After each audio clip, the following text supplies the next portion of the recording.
everywhere. Hello, everybody out there. It is I, the Great Variant Grant, here again, because it is time for not the Art of War, not the Art of War. It is a special that we're doing. We're just gonna have a nice little draw stream here with some very talented artists. May put the link out there for other people who are drawing. Come in, kick back, draw some stuff. I'm joined with by Goblin Grim and Dreaded Dinosaur. Uh, Gabi has a new camera, so giving him all types of problems tonight. So I'm gonna send you that link, Gabi, so you can put it out there for people. But right. Yeah, so excited for that. Got Dread Dinosaur, he's working on some stuff, and we're just gonna have a conversation amongst artists. Who I won't be drawing tonight, so I could have. I just got a couple of new things I want to show off. Oh, neat. On my desk, but why not? Just maybe we'll see how it goes. Also, I'm gonna put that link up there. Gabi, how did you want that?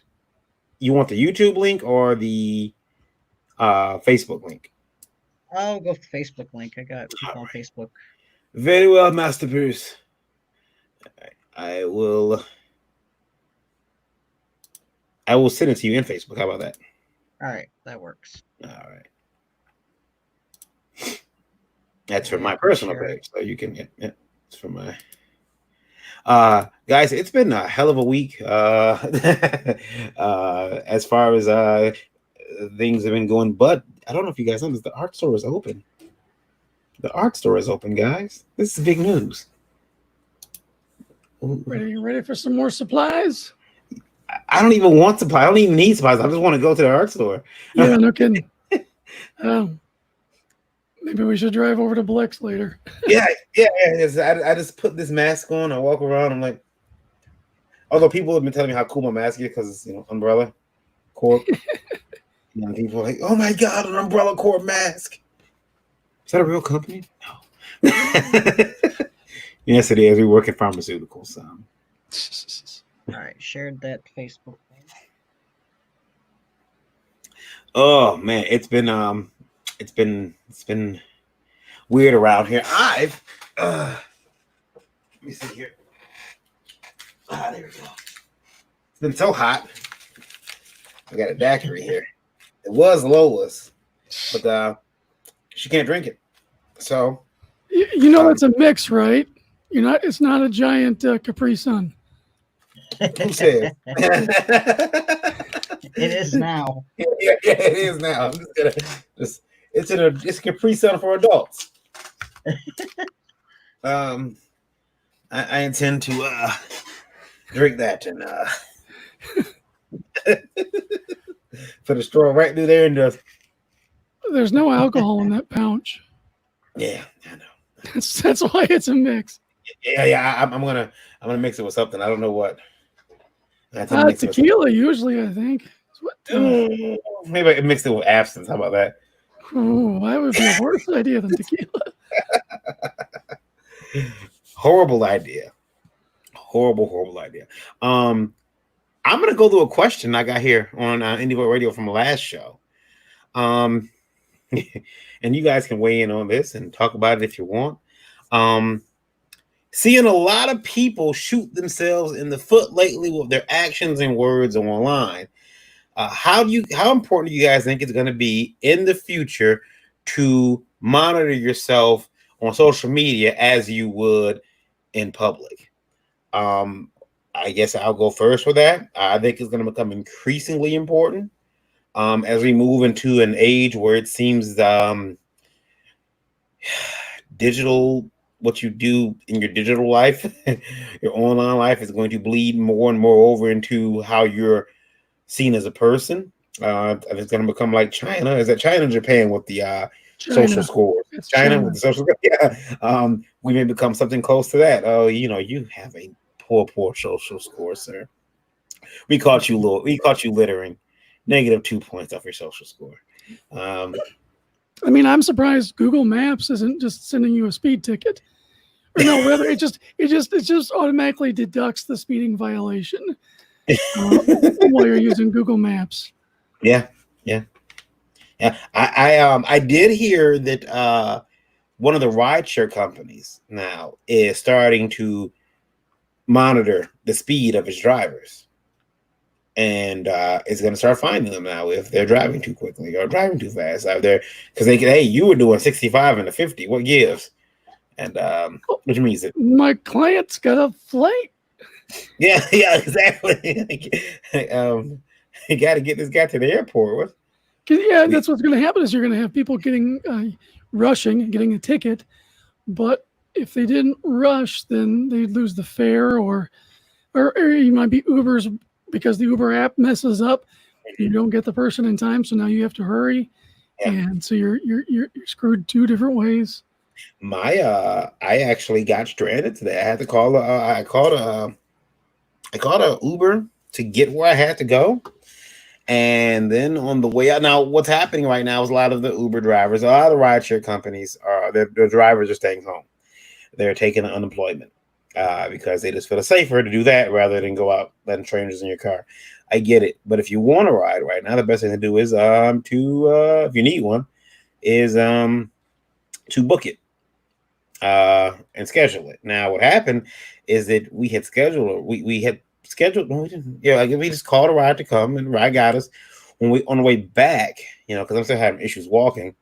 I ended up the ride got 2 minutes from us and then canceled.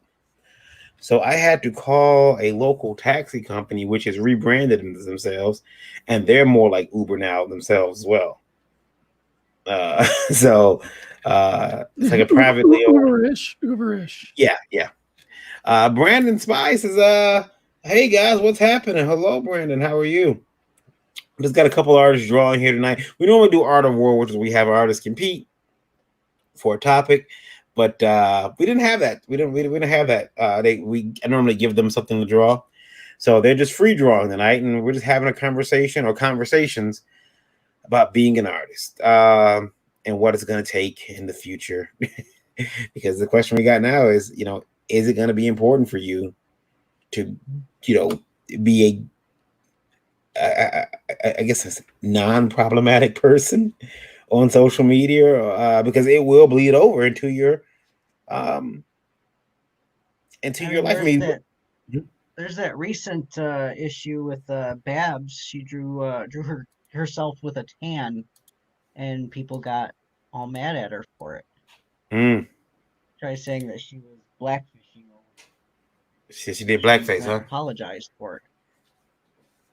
Blackface himself. Yeah. I mean, we pretty much already have the problem that that the writer is alluding to, because we have the cancel culture is so prevalent, and we try pushing back against it, but it just seems to metastasize. But I mean, the good thing is it's opening up some new avenues. I just joined a couple of new social medias where they say they have more of a freedom of speech position. But I mean, however, the way our culture is, say I say something that's libertarian minded, and some communist socialist goes and finds me on that page, then they'll just screenshot it, post it to my other ones, and then just cause a big old rigmarole if they want to. I mean, and unfortunately, I think we're living in a time where the bullies always win, and it's been that way for a while, sadly. You guys don't want to see my face. You want to see me what I'm drawing. So I happen to be drawing an anime character right now. I was given the I was given the cup that that's how I feel right there. That's how I feel. I was given this cup. Sorry, I'm just kidding, State fans. You know I love you. Brandon says he's doing good. He says he's got done working at our creative studio. Sounds pretty cool. And what kind of creative studio is it? What do you guys do over there? By the way, tonight's drink is Black Cherry from Johnny Bootlegger. Bootlegger. Yeah, I'm gonna pour that all in there. Black Cherry, Johnny Bootlegger. It's a black cherry shot, but and this stuff is it's not that high in my makeup. I remember one time the proof on one of them was really ridiculously high, but we're gonna take that. empty it in that cup. Hopefully the cup doesn't ruin the taste. They're gonna pour all this daiquiri mix in there. Eric is ruining my my huge adult Capri Sun. Messing it gonna be- up. Yeah, it was gonna be delicious, and now there's water on my phone.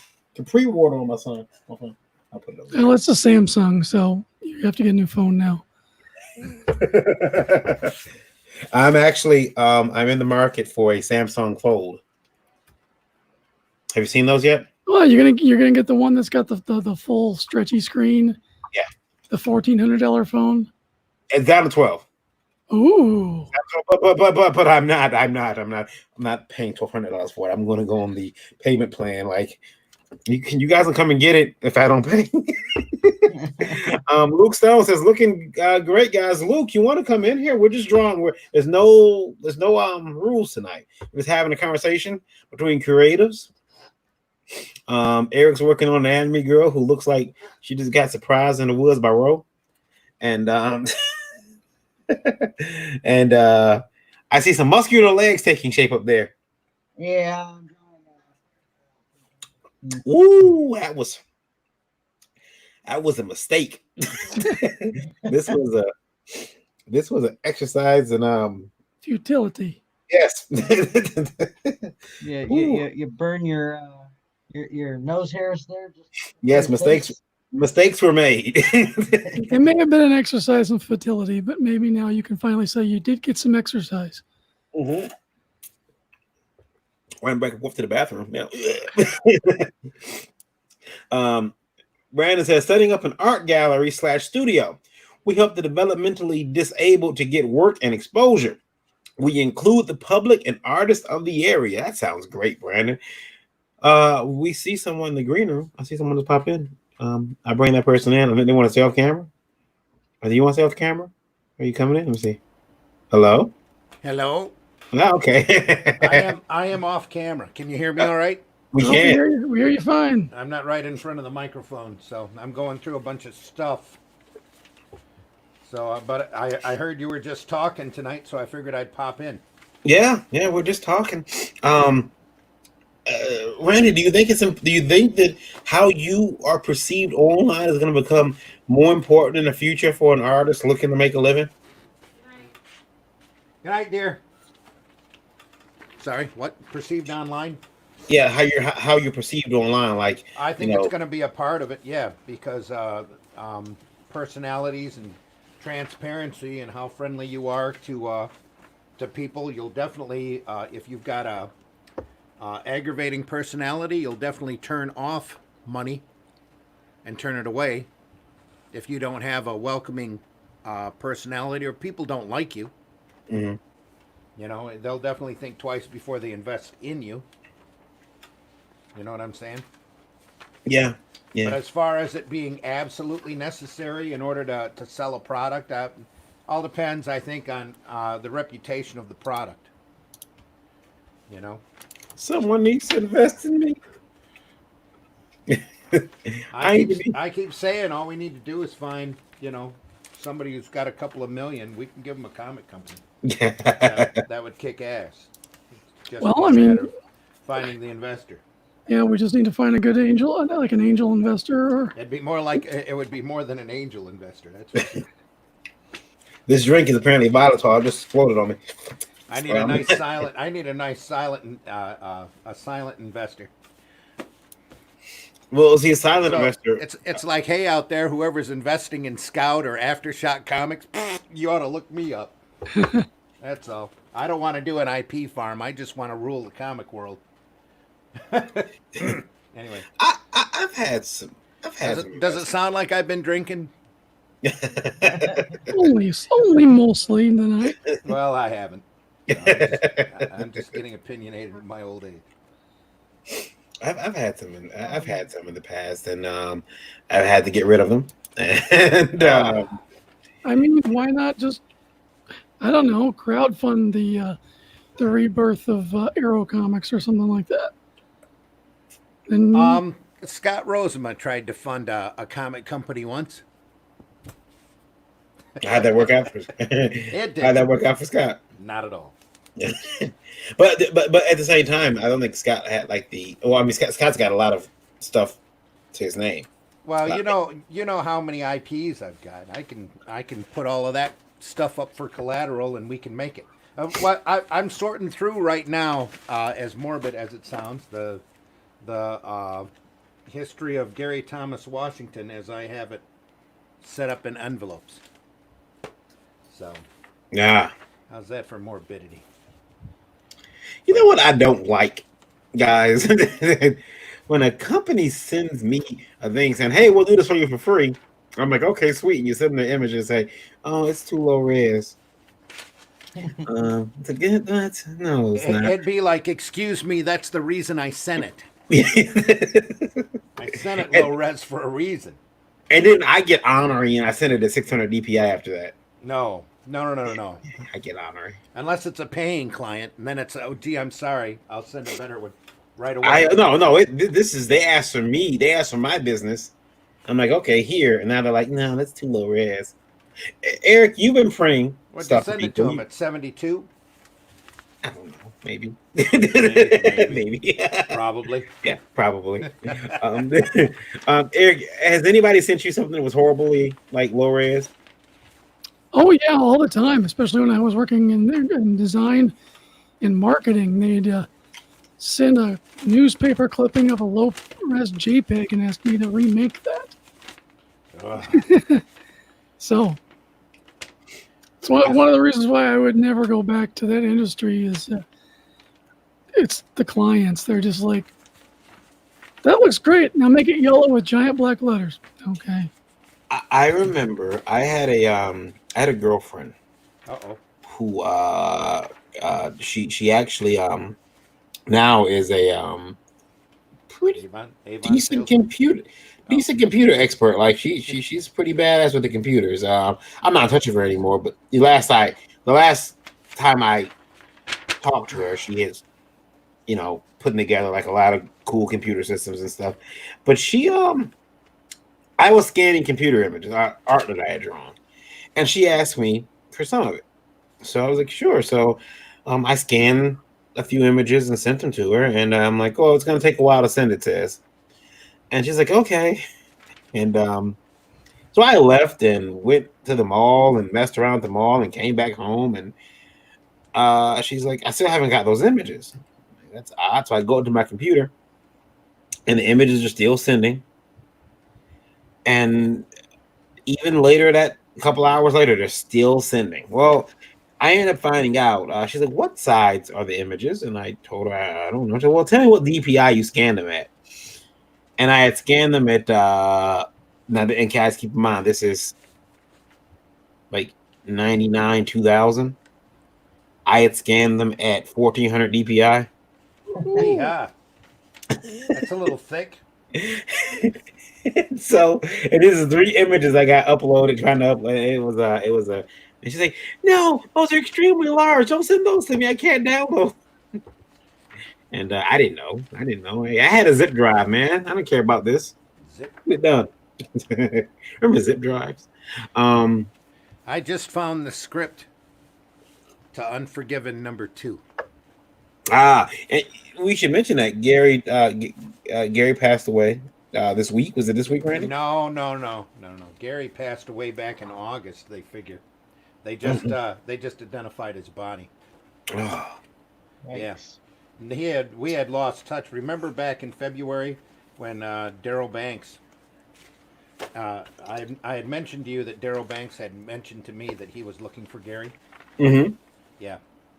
That was that Gary. Okay. And apparently he got evicted from wherever he was staying. He was I'm not sure if he was destitute or not. I'm not sure about the exact details of his death. Just that they had just identified his body. So August is August. We're talking about August 2019. Yeah. Oh man.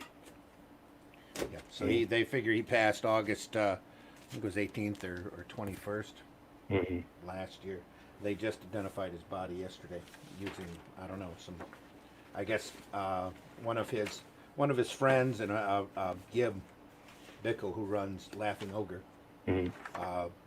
contacted me to say that they had a positive identification that Gary was gone. Oh man, and Gary worked on Unforgiven. Oh man, Gary did a book for Now Comics called A Boy in His Bot, and he had done a number of other. I think he did an innovation book. He did a couple of other products for independent companies. He always wanted to work at Marvel and DC, but he had a cartoony anime influenced, but not directly manga-ish looking style. And he had a very unique look to his stuff. But the other problem with Gary is that sometimes he could work incredibly slow, and he was never totally dependable as far as deadlines go. So if you're working for Marvel and DC, they want things done, within a couple of weeks, and sometimes Gary would take a while to get things completed. But Gary was one of those artists that had a incredibly distinctive, unique look to his stuff. And at the time, Marvel and DC weren't looking for incredibly distinctive looking artists. They were looking for the next. They were looking for a person who could draw like Jim Lee. And Gary wasn't one of them.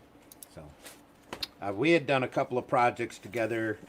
He had not a couple of projects. We had worked on a couple of projects together. Unforgiven was the only thing we ever completed. And then we had Mythic Comics out of Canada print that, and that they boasted to us it was their #1 selling book, but they never paid us any royalties. And I said, hey, as soon as you pay us for Unforgiven 1, we will have Unforgiven 2 to you. And they promptly disappeared. Mm. So, we were lucky to get a few stray copies of Unforgiven 1. I'm not even sure if they mailed us one. I don't remember. It's been so long. Other than the fact that I know for sure that they never paid us any royalties. Gary and I were going to run a 50-50 split on that, if they had ever paid us. But they did 2 issues of The Fool, which I did complete paste ups and sent in for them. And then The Unforgiven, I did complete paste ups on that and sent them the completed book. It's amazing. I've got the original artwork for that too, so thank goodness for that. At least I got that back. Because I could have lost that very easily. Yeah. That would have been a real travesty. But I'm going to put this together. The story is still really solid, and I've got 10 pages of #2 that Gary has done. I've still got them here in pencil form, and they're incredibly pretty. So Yeah. That'd be cool to see those sometime soon. I get those finished off, and I'm going to scan some of the Unforgiven stuff tonight. And Gary also helped. He almost became the regular artist on Tales from the Aniverse. Back when I was printing it with Weeby Comics. We were doing a book called The Aniverse at that point. And Gary was going to pick up that, and something happened, and he never ended up doing it. I think he dropped out of sight, to tell you the truth, because Gary had a tendency of doing that from time to time. Mm-hmm. But like I said, Gary had an incredibly distinctive style that you could look at his stuff and automatically know exactly that he had done it. And it's a real shame that he didn't get out into the marketplace more, because his style, in my opinion, was incredibly accessible. That's why I wanted to work with him so bad. But for Unforgiven, he worked off of a rough outline, a script that was broken down by page. And then for character drawings, I sent him roughs. And then however he wanted to finish off doing the final version of the character, he would send it to me and go, here's Tanager, here's Saris, here's what these characters look like. And I'm like, yeah, that's exactly what they look like. Rob asked, is a sexy pose night? No, Rob, we're not doing a typical Art of War night. What we're doing is just a draw stream. We're talking about the industry, talking about, just life as an artist. It's a regular Tuesday night, but with drawing. Yeah. And I would another question is, to add to that question we had earlier. I think that at some point, how you behave socially, not it's not just going to have ramifications on how you are, your ability to sell comics and everything, but it might even have an effect on your ability to even go to Comic Con. I mean, Well, I think you're seeing a lot of that now, especially when it comes to angry weirdos on Twitter. Because if you remember at Grand Rapids, there were certain people that were angry Twitter type people who had incredibly large voids in front of their table. yeah, Yeah. yeah, yeah. They were. It wasn't us. It wasn't Yeah. us. No, wasn't us. Wasn't us. There were people who had. Yeah, they weren't. And I think that drama sometimes turns away fans. I mean, I think it does too. Yeah. now, Angry drama, definitely. Hmm. Goblin, you stay pretty quiet on social media. I try to. Only because I had bad run-ins with Twitter and stuff like that, and I quit Tumblr because that just turned into a.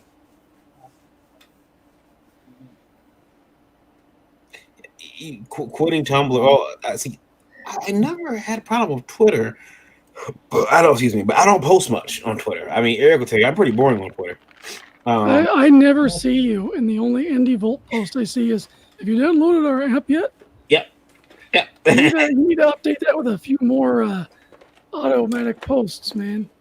You have it programmed, don't you? It sure is. I thought so. Poorly.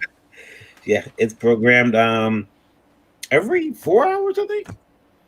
That sounds about right. So Okay. then you need one that posts every 3.5, every 3, and it'd be a different one, you know. Make one of them like a synopsis of one of the episodes. Sounds like work, Eric. Yeah. That sounds a lot like you're asking me to work. Yeah, that's not gonna be good for me. This stuff was done back in '92. 92. Yeah, that really dates me, doesn't it? I was still a babe. I was Yes. 10. This could have been something, you know.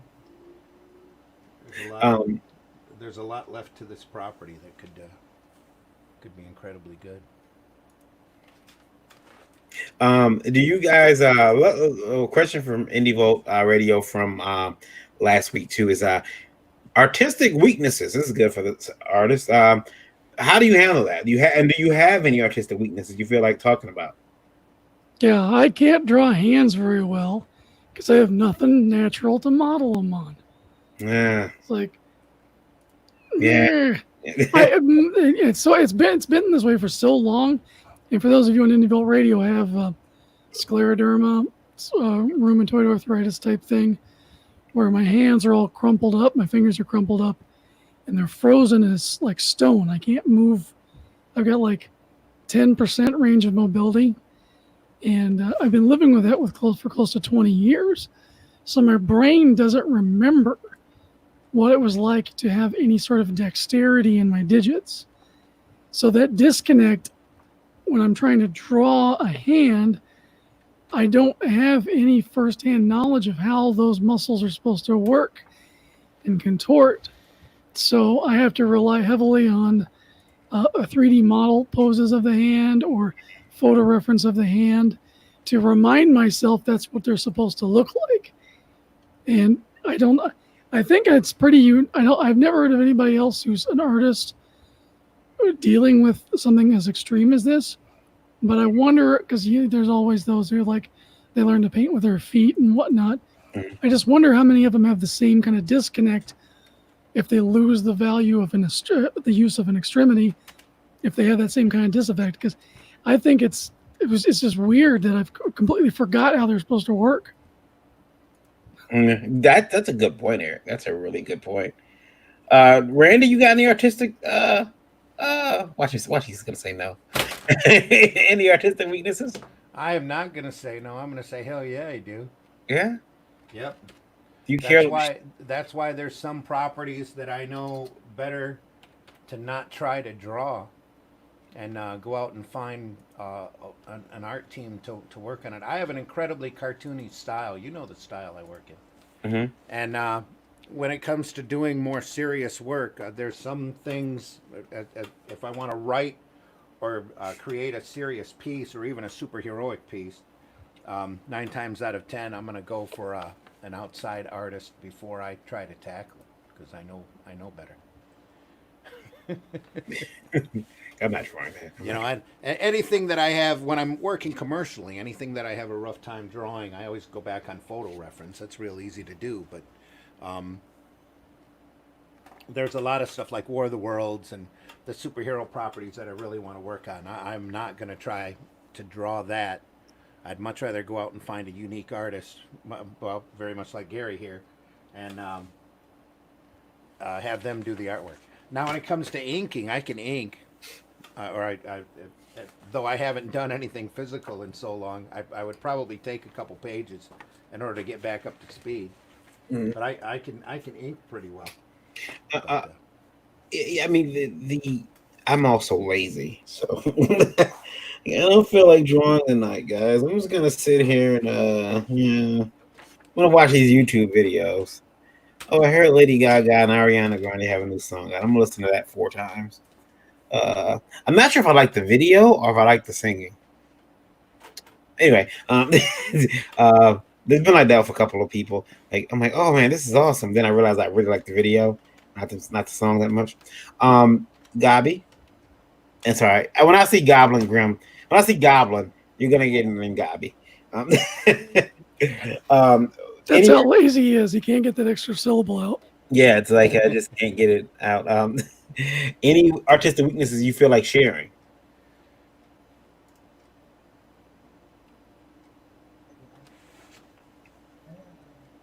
Oh, we can't hear you. You gotta turn towards your mic. Oh, sorry. Well, I say, I pretty much just kind of struggle with everything. So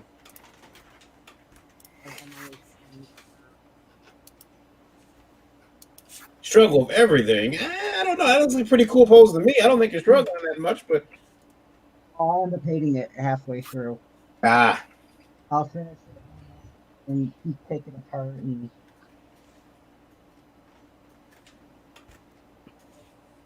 Let's see here.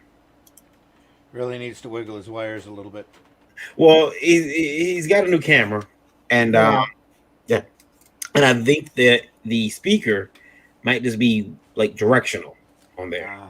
Yeah. So when he turns away from the mic, instead of picking it up like the Yetis do, I'm gonna go get everybody and take everybody tech shopping. Everyone's getting new tech. I can't take this anymore. Flyfox Pro. You're a fine one to talk, considering you just had to upgrade yourself. So. Oh, I had to upgrade the whole computer. That's how bad it got. Flyfox Pro says laziness is contagious. It is. It's addictive too.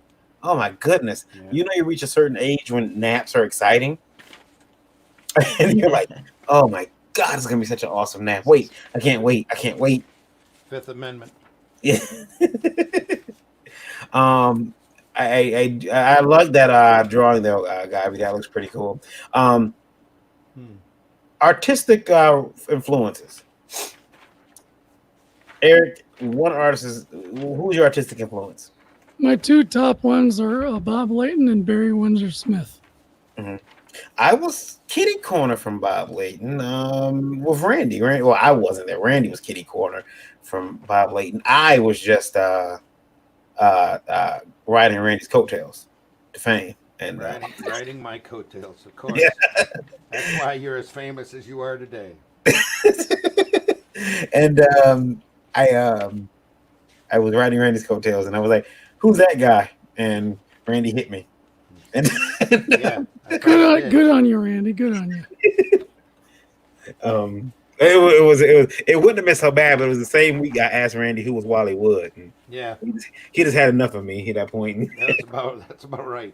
Like, what do you mean? Who is that? Damn it! Get an education. And the good thing about it is he's here to get an education, and then he will explain it to you. Like, so he's not like go look it up, go Google it. He's like, okay, Yeah, this person is that's Bob Layton. He's an inking god. yeah. Firefox Pro says it's a worse epidemic than the current one. yeah, laziness is it gets to you, man. And all of a sudden you wake up and you're like, oh, like I had planned on doing so much Firefox during the shutdown. I'm like, I'm gonna get this done and this done and this done. And I'm like, or I could take these naps. And these naps that I can take are gonna be awesome. Ted Davies, the artistry says, Goblin Grim, what paper are you using on that sweet drawing? Let's make that drawing full screen. Gabby, make sure you turn toward the camera and the mic so we can hear you. Yeah, it's Bristol board, actually. Here, just a second. Let me get the packaging. What color ink do you use? This is what I'm using. Okay, yeah. Yeah, good solid stuff. Yeah. Available at pretty much any art store. I think Hobby Lobby has that. If you can go to Hobby Lobby, because when you buy Bristol, that comes in vellum and it comes in smooth. Yeah. I kind of go back and forth between I generally like the vellum finish. Well, I'll tell you guys this. I'll never post on Facebook that I'm in I'm like, you tag where you're in, you check in. I'll never post that I'm live in Hobby Lobby again, ever. No, did you get assaulted? Oh, I got verbally assaulted. Luckily, everybody did it in messages. Like, why are you in Hobby Lobby? And my thing was, cause 40% off, bro. But they didn't understand that and they didn't care about that. So I was you should just go live on video. You got Chick-fil-A, you're in a Hobby Lobby. Pick them all off. See if they'll just start throwing themselves off buildings or something. I look. It's like, guys, you have to understand how much I don't care. I just 20% off. Like, you guys have to understand. Like, it's a good sandwich. These markers aren't on sale forever. Come on. And however, they are rioting. Protesting down the street tomorrow, right by Hobby Lobby. So I am on standby. I'm just kidding. I did. It was weird though, guys. I did some landscaping this week, and I think I'm on a watch list now because we got 72 bricks, but they're paver edging bricks meant to go around like your tree line of your house. You know what I'm saying? Like around the little section where you can put like flowers and stuff. But apparently it's not the time to buy bricks. Apparently it's bad time. Just because they took your information down doesn't mean that you're on a list. Oh, trust me, I'm on several lists. Gentlemen and Randy, what's happening? House Van Zandt says. Fly Fox Pro says, is that because Pops knows I'm no gentleman? Probably. Fly Fox Pro says, I have a pro write a script for a 10-page comic. Been weeks and I have 1 page written. Yikes, a pro. Now, when you say a pro, Fly Fox, is that a pro that has worked in Marvel, DC? You're talking about that, or just the person who's wrote a lot of scripts? Like in indie comics, that pro is, debatable. But pro in indie comics comes with quotation marks. Yeah, like what are they professional doing? Some of them professionals at not turning in work. Some of them professionals at mind screwing women. Some of them are professionals at that just means they're really a pro. Yeah. Some of them are prostitutes. So yeah. Sorry, this daiquiri is kind of stronger than I thought it was going to be. Ted Davies says, cool, good stuff. Ted, I like the new logo. Looks cool. Pops says, live in the madness as always. Thanks for sharing, Pops. And Five Fox says, hello, make sure to stop by a gun store too. I gotta tell you guys something. My wife took my gun. My wife took my rifle. She took it and she named it Harley. you ever see named it Harley? That's funny. Did you ever see oh, what was that movie? Oh no, I'm blanking. I'm sorry. This is my rifle. This is my gun. Oh, a Full Metal Jacket. Full Metal Jacket. Yeah. Is that the gun that she took? No, no, she took my rifle. She 'Cause named you it keep Harley. You know telling why me she named she's it Harley? carrying your balls in her purse. Do you know why she named it Harley? No. Comic book reference. Yeah, the comic book reference because it's it's especially for jokers. Suddenly it all makes sense now. Yeah, Eric has a really cool rifle. He has is that Eric? Is that an AR? Should I put Yeah, it's an AR-15 with a holographic sight on it, front grip, and painted up to look like a motif for Storm Shadow. Yeah. From GI Joe and Cobra. So it's got a white Cerakote, white Cerakoting, silver barrel for the blade of the sword, and then it's got the ninja tattoo and Cobra symbol in red on the magazines. See, I got an idea. Said if I get a rifle that can be painted or AR that can be painted, I want to say Stark Industries on it. You can do that. Tony made weapons. Why not? Fly Fox says, sorry, I typed wrong. I'm the one writing the comic. I think I tried to type job and the autocorrect got me. So yeah, so you the one page is your first. See, laziness, man. I'm telling you, you get lazy and you just. I could be writing that comic right now, but and then we start validating our laziness. I did 4 pages. I drew 2 panels today. I'm not lazy. I'm right on track. I'm gonna take the week off. Mm-hmm. The next message from Indie Vote Radio is from it's for Rob, but Rob, it says Indie is spelled INDIE. Says Indiegogo, says IndieWire, says everything that has to do with indie comics. Drop the D. D is for D Snyder. Rob's not in the chat, I don't think. You said his name twice. Do it once more so he'll show up. Rob.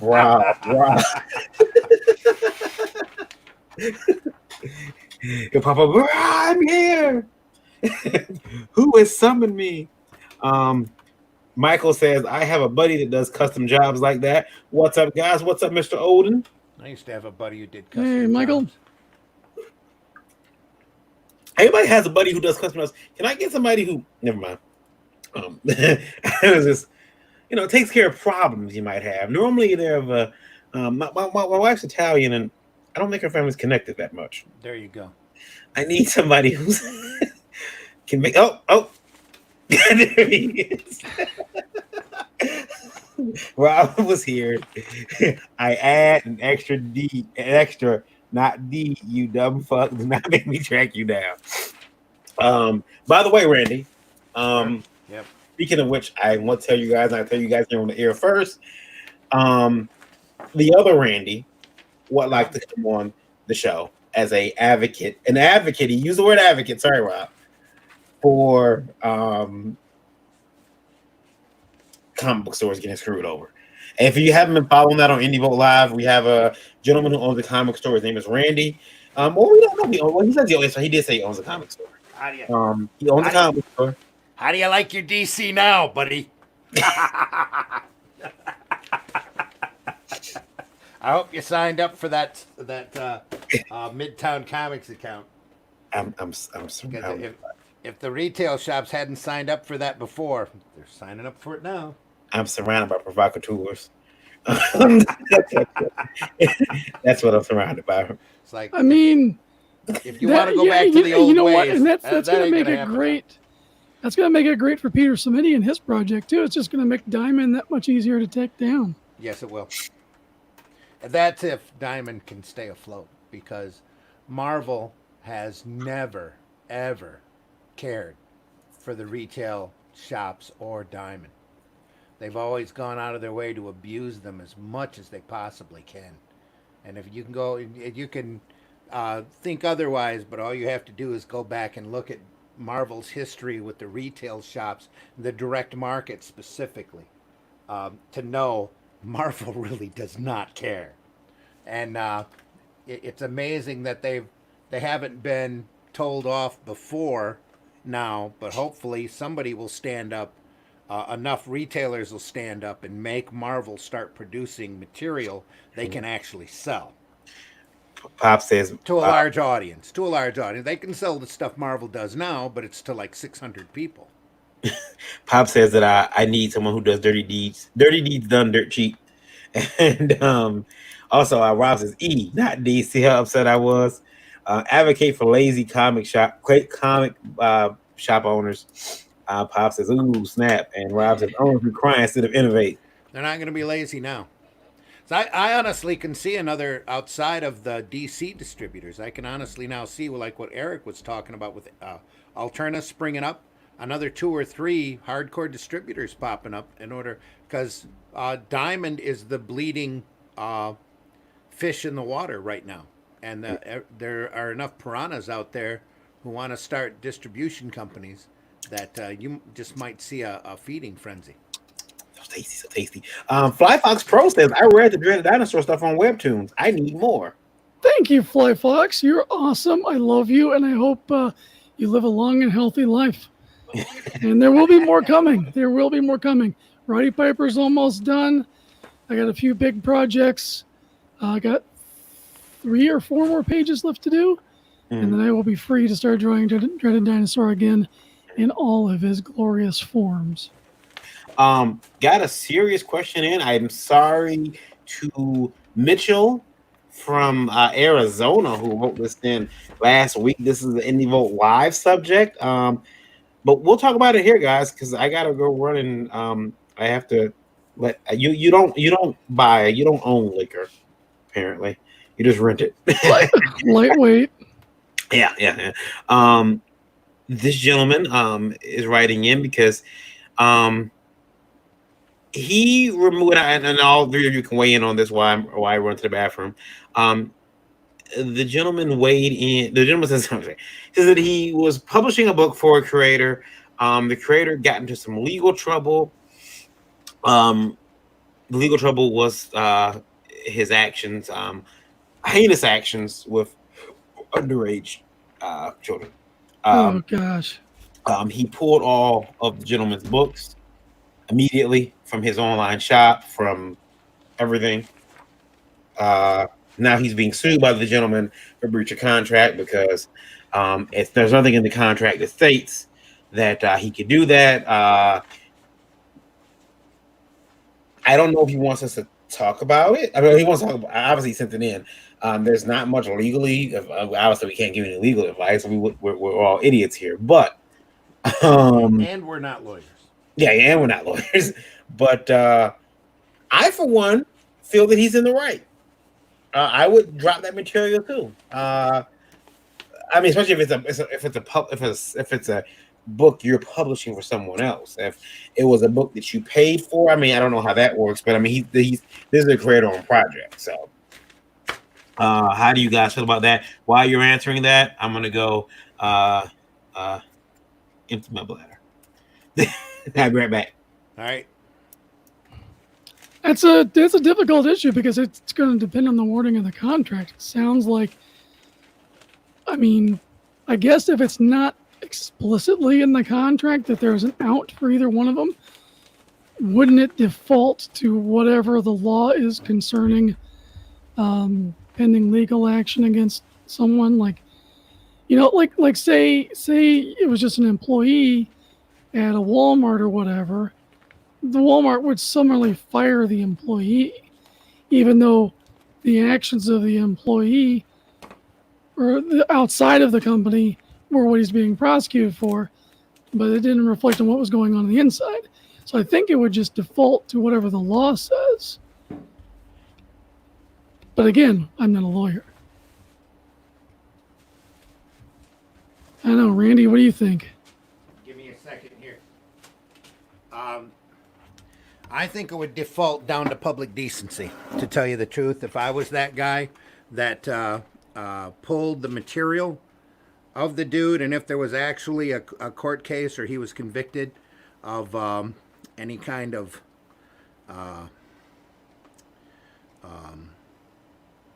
child Just pornography or wrongdoing, whatever. wrongdoing, if it was serious enough, that he would be able to get away with pulling his material, because it would almost be like fraud on the perpetrator's part Yeah. for not informing him that there might be a problem.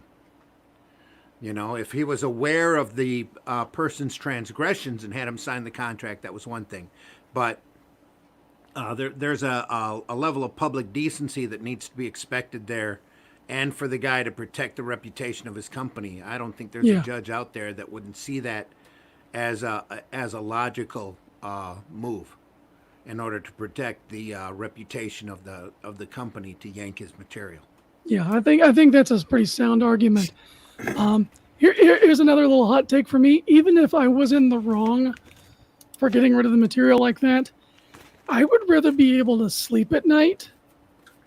And I think it would be easier for me to sleep at night paying some sort of fine or court fees for this monster than to have that hanging over my head, knowing that, and still giving him an opportunity to do business under my brand. So I think Rob's wrong there. That I think that he was within his right, especially if it's his company, to have a say over what he promotes and doesn't promote, or what he has on the site or doesn't have the site on the site. I would immediately yank that material, and then once the guy threatened the lawsuit, I'd say, cool, let's go to court so that I can drag out your transgression in front of the judge, and we'll see if public decency statutes hold. No one says cool, let's go to court. No one. I'm pretty sure. Oh, believe me, people who think that they're in the right will say, cool, let's go to court. Let's go. Because it's going to cost him a little bit of money, but 9 times out of 10, that guy's not going to take him to court because he doesn't want his transgressions aired out in the open again. Mm-hmm. He needs to just take his lumps and run. Did Seth weigh in? No, not yet. I'm pretty much agreeing with. I would. No. Turn towards your mic again. I don't know which. Can you hear me better? Yep. Yes, that's perfect. All right, so it's the mic on the computer that's linked. Okay. Yeah, I would have pulled his stuff immediately too. Like, just no way. there is something to say though. I mean, if I pull it, I don't have to say why I pulled it, because Rob's next thing is, well, has he been convicted? Rob's got a good point. I mean, he hasn't been convicted yet, but I mean, that type of stigma on you, do you really want it? If I pulled it, if people came and asked me about it, I would probably make up. I mean, this is just trying to do business the best way I possibly can. Oh, we don't have it in stock right now. Sorry. Or, he said, especially if I've made the decision that I might get in trouble for that though. If I made the decision I'm gonna drop them, I say, oh, he's moving to a different publisher. By the time the case goes to court, he would probably have been either convicted or acquitted. So it's one of those things, guys, where when you're publishing other people's work, it's one of the things that can always happen, because I found you can't control people. You can't control. You publish somebody and then they're online making racist comments, or they're online and they're saying things that they shouldn't say or that aren't acceptable anywhere. And so you have to make those decisions. Okay, well, I guess I'm gonna have to get rid of this person, which sucks because I don't want to, but you have to make that decision, unfortunately. And I think that for the guy who wrote this, and I think that he's going to have to make that decision. He's already made the decision. He may have to pay for it, because if the contract says you can't drop his book without permission, unless you get a very sympathetic judge. Well, you could compare this to the, let's say, the Chris Hardwick case. When Chris Hardwick was accused but not convicted of being abusive and all of that stuff, he lost every job, every contract that he had. He was gone. Poof. Lost his website, lost his appearances, just gone until he cleared himself. He hasn't gone, as far as I know, he didn't sue anybody or couldn't sue anybody for making those decisions in the matter of public decency. That they literally removed his existence until he cleared his name. Mm-hmm.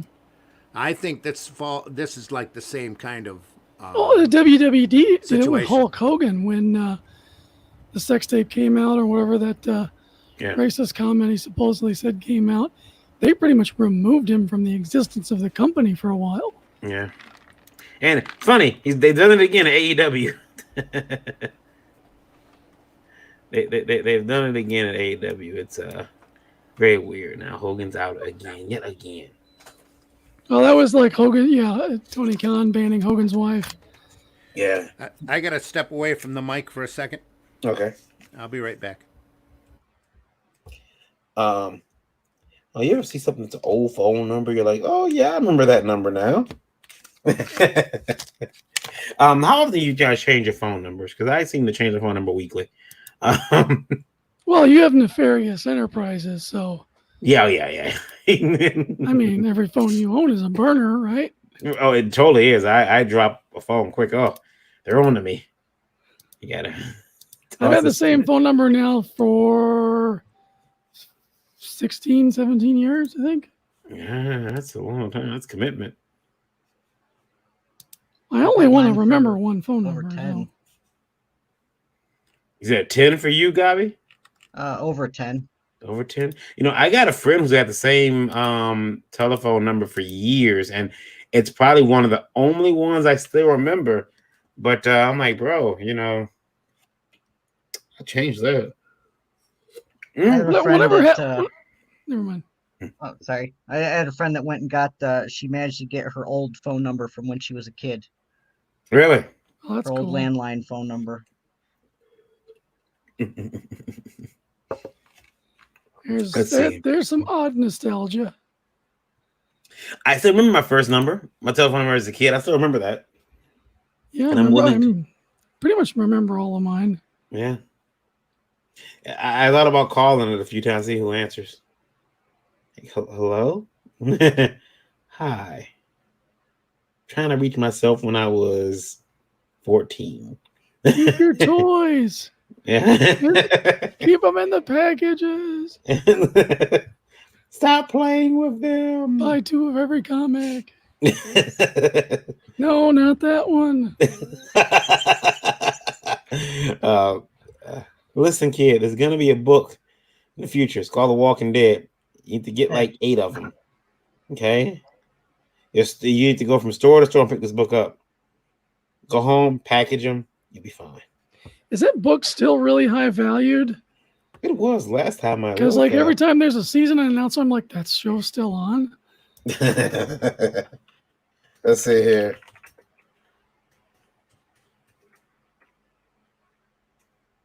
Right now, yeah, buddy. Oh boy, oh boy, oh boy. Well, okay. Someone on Amazon is asking for the complete collection, number 1 to 193, all first print CGC grade. They're asking $19,500. There's a person here, 2003 Walking Dead CGC 9.4, $1,169. $1,000, almost close to 2, depending on who you get it from. But yeah, somebody sold one for $10,000 on eBay. Dang. Wow. That's crazy. $10,000. I'd have a stack of them in my living room and just So did eBay kill the overstreet price guide for things? That's a Randy question. But I think there's definitely been they've affected it somewhat. They definitely affected it because you gotta imagine people put their own prices, and if they can get that fee, why not? Oh yeah, I want $20,000 for this. Okay, I'll pay it. I'm a simp. Yeah. Yeah, it's the thing. I was like, tomorrow I'm debuting a new project called the Broke Money Hustle. It's a podcast. It'll be on this Indie Volt. It'll be on Spotify and Apple Podcasts and some other places. But it's one of the things I think we're going to bring up is it a good idea to buy things as an investment still? So when you think about it, if you're buying something, if you need to sell it, you've got to find somebody who's willing to pay the price, and that's the value of it. Like, can you really trust what it would say in a price guide? Like, let's just say I'm pretty sure Overstreet still puts out a price guide. Yes, they do. But can you really trust that price? Because it's solely dependent on if you can get somebody who's willing to pay that. Whereas something like gold or silver has a price set by the market, and that's what all prices. Like if you were to go buy a gold coin in a shop, they're going to be based on the competitive on the spot price plus whatever the premium is for that particular coin. Whereas like with a comic, you've got grading as a concern, whether or not it's slabbed, and then it's conditioned in the slab, and then plus will it get somebody willing to pay for it? Right.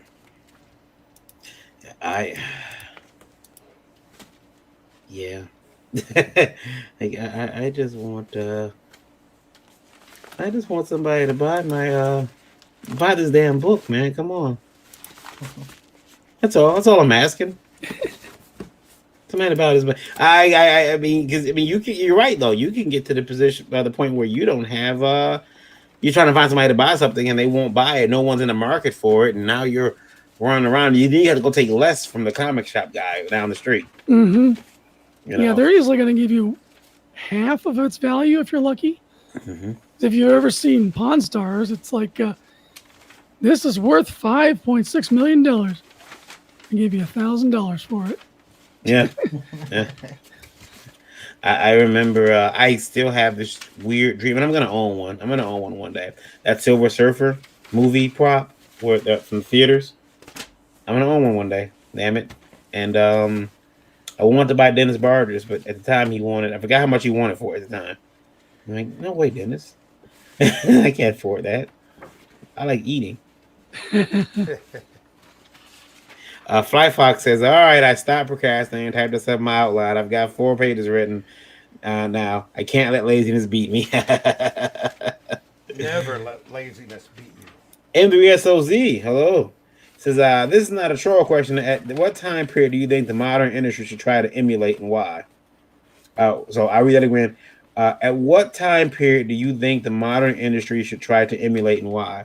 It'd be good if they kind of went back to trying to emulate, in my opinion. I know Randy's gonna make him want to say early 90s. Although the innovation back then seemed to be kind of cool.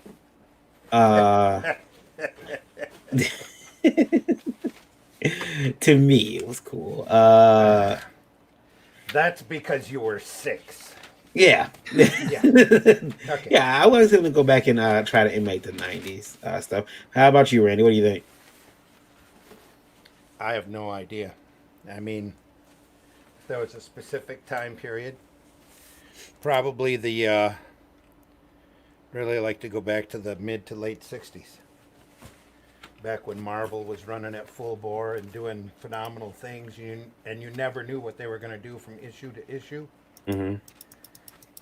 That would be kind of cool. Yeah, I could see definitely going back that far, or even to the era of the pulps, where the stories were just incredibly, well thought out there. It seems like nowadays we try to ground everything in some sort of preconceived notion that it's just sterile.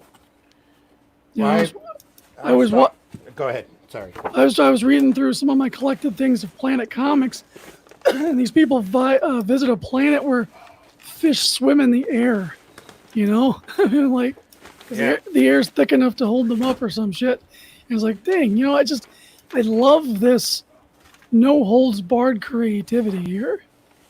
That was Planet Comics, though. every era has its just amount of really craziness that was remarkable for the time. You know, you look at the EC material when they were going out and finding the best artists, Oh yeah. the best sequential artists in the pretty much in the world, and having them all together in one company doing that kind of work, and everything was super top quality. But or like I was saying, at the Marvel material, Marvel when they were at their high point, DC slightly before that when they were reinventing the Silver Age. You know, there's a lot of really Yeah, I don't need to see amazing time period. Batman and Superman playing baseball with Jimmy Olsen, but There was a reason for that, though. That Comic Code Authority Yep. came in, and they had no idea what they were going to do once that Code Authority hit. And most of those companies went back on what sold the biggest. Back before that was family friendly, before the code kicked in. There's so many of that material, so much of that material that was written and even drawn by the guys who used to work at Fawcett and the Billy Batson Captain Marvel camp, that it's not even funny. They literally were responsible for the post-code amount of what you would consider whimsy during that period. Batman and Superman, even Wonder Woman too, doing really outlandish, crazy things, but trying to be as imaginative as possible, and yet still fall within the Comic Code Authority. mhm. That was an interesting creative time if you sit and really look at it, because what they did, what they got away with, even pressing the limits of the code at the time creatively was really interesting. It shouldn't be completely discounted as, you know, a bunch of kiddie fare and, oh, here's Ace the Bat Hound, you know, that kind of stuff. Strong Ace. Good old Ace. Batmite, Kryptonite, all come out of that era. Nothing's wrong nothing's wrong with Ace. Nothing. He's awesome. No, nothing's wrong with Ace. That's why you see him around so much now. You know what, Randy? Seth, I noticed that you're in there with some with the Copics. Is that Copics? That's Copic, right? No, watercolor paint. No watercolor paint. Okay. Yep, painting. Now, was that a commission or is that one of your characters there? No, just kind of something I started just for funsies. I have 2 commissions I'm actually working on right now, off to the side. The voters either vote on who wins. I'm voting for Dread Dinosaur, but I'm a little biased. No. There's no voting tonight. We're just having a conversation. And I like to see these guys, you know, work out what they're doing. Watching the process of some of these drawings take shape. Dread Dinosaur has been really, really milking that ink, man. He's we're waiting for him to get down to the butt. Let's go. That's what he came here to see. But no, it looks pretty good. You know, I thought at first, Goblin, I thought you were drawing. Holy crap! Yeah, what's her name? Caitlin Fairchild at first.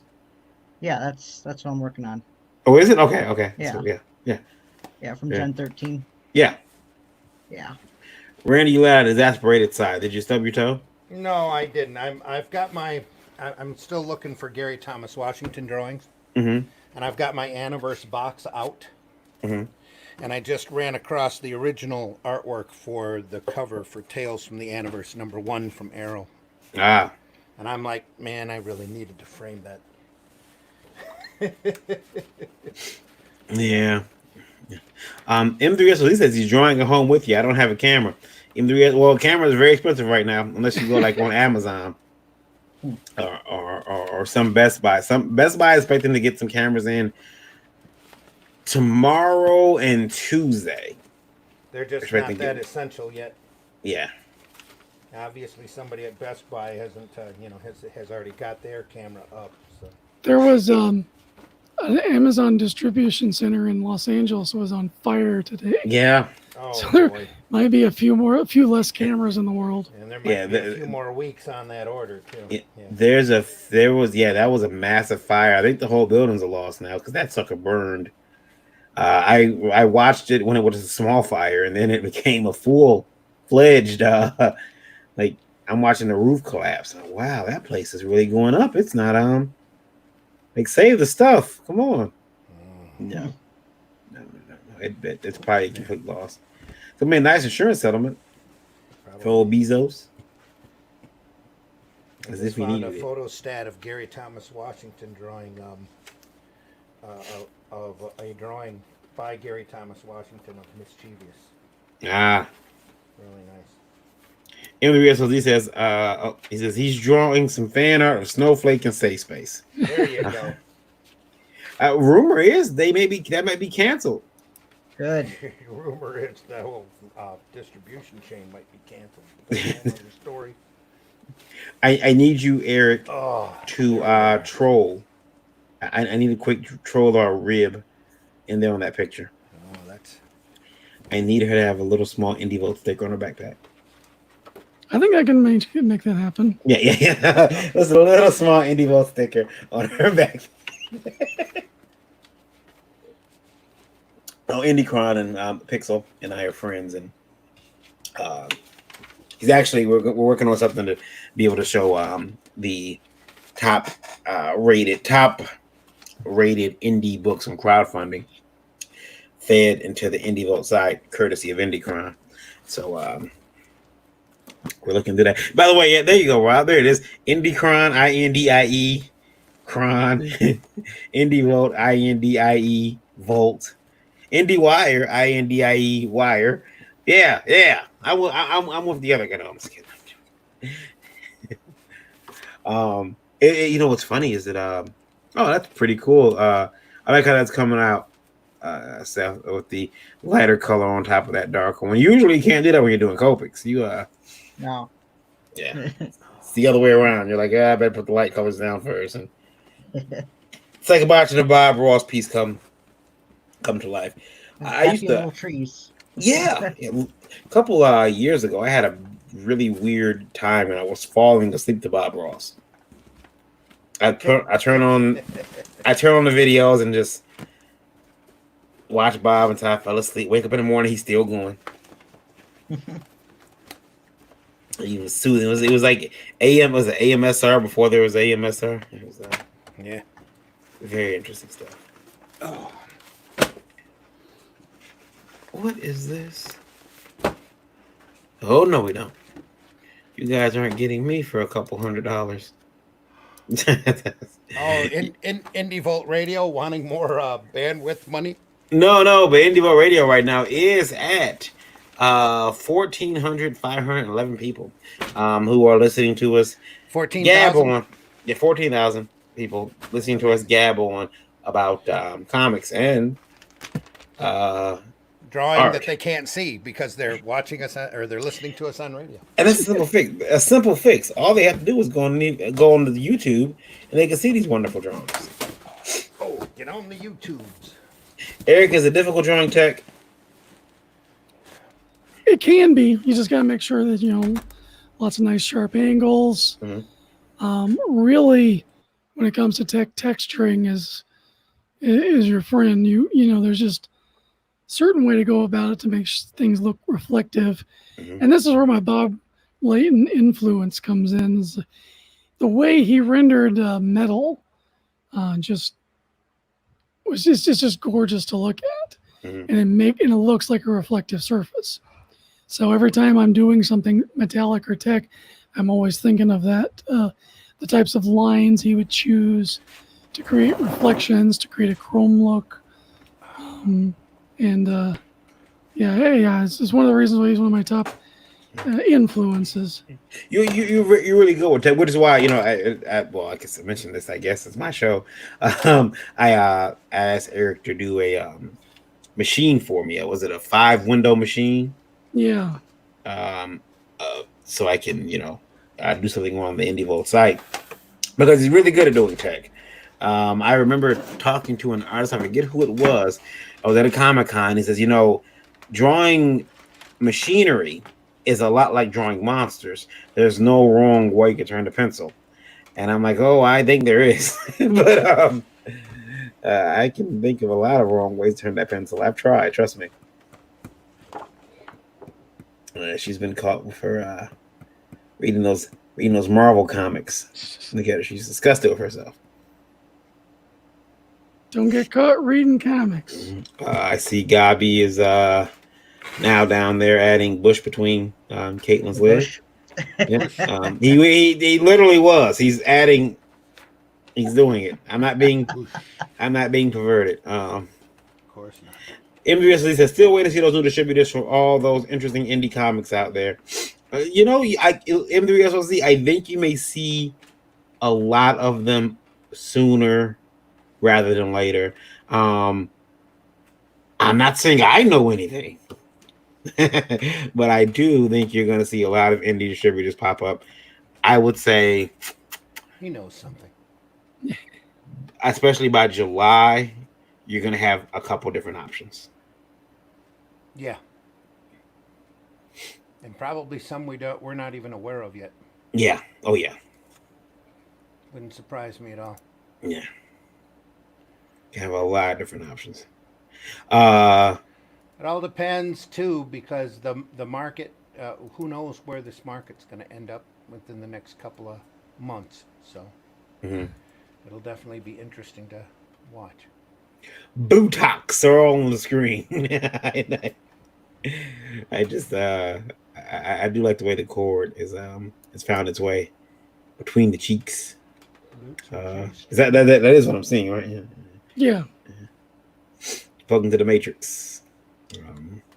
Yeah, I've made it difficult for myself to have cords and various plugins and extension cords everywhere. Just give myself something as a good challenge to work on. Let's see here. Rob Anderson says, what does your indie stand for? It's time for more inclusive indie. INDEE. Indie.space. The era of indie is here. Independent, next gen, diverse, endless entertainment. That's what it means. That's what Rob's indie stands for. Independent, next gen, diverse, endless entertainment. My indie stands for that's what everyone else is calling it. Everyone else said indie, INDIE. I'm going to call it INDIE myself. I want to do indie comics. Just nice race cars going around in a circle.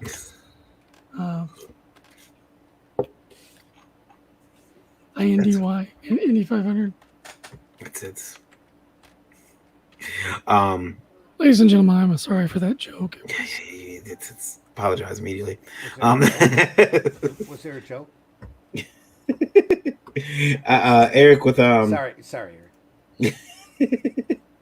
When you I know when I'm drawing, and I do like to push myself. Like, I don't want to draw this, so I'm gonna draw it, because I feel like if you just try to do those things you're comfortable with, you're not helping yourself. You're not doing yourself any favors when you do that. So no, you really have to build up a library in your mind of certain things, and the only way to learn them is to try to figure them out by drawing them.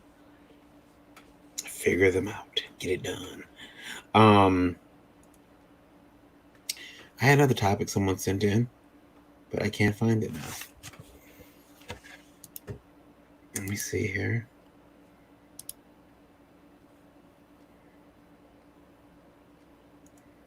Yeah, I can't find it. I don't know where it went. Yeah. Maybe it'll pop back up. A lot of good color choices there, Seth. The purples, the greens, Purple Mountain Majesties.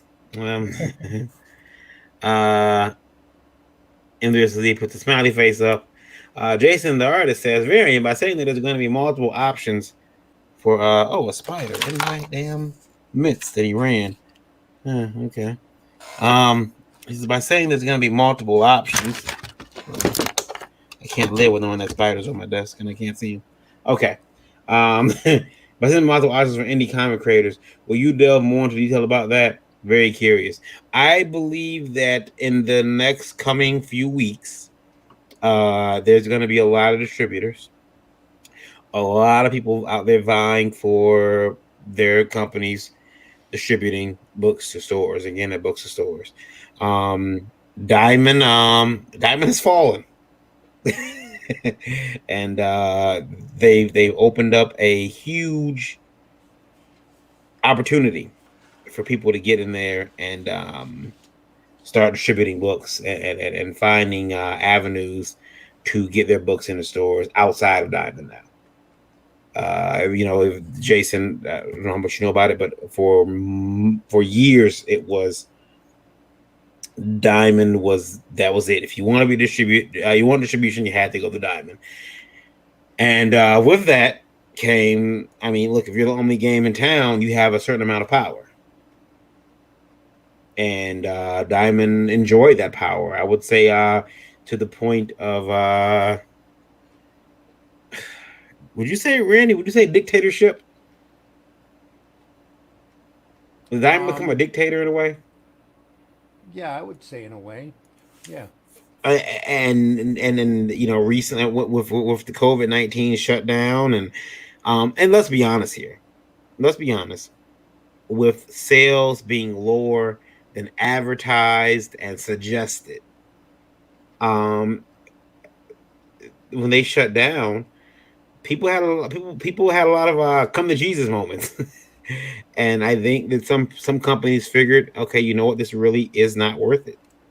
Let's find a new distributor. Let's find out if we can get our books in the stores. I mean, they shut down distribution for months.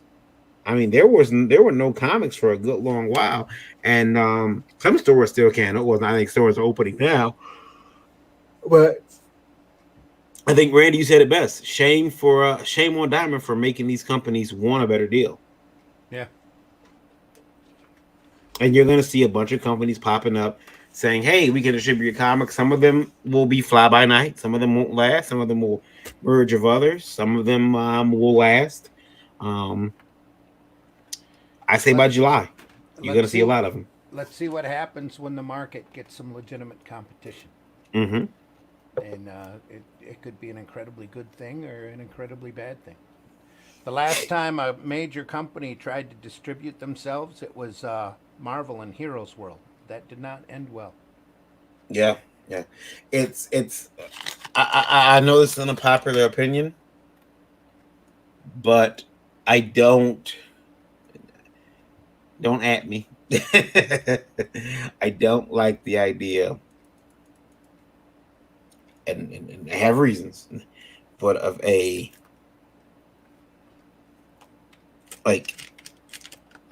entire one company controlling all of it, and that's what got us in this position in the first place. And like you said, Marvel had Heroes World, and that didn't work out for them either.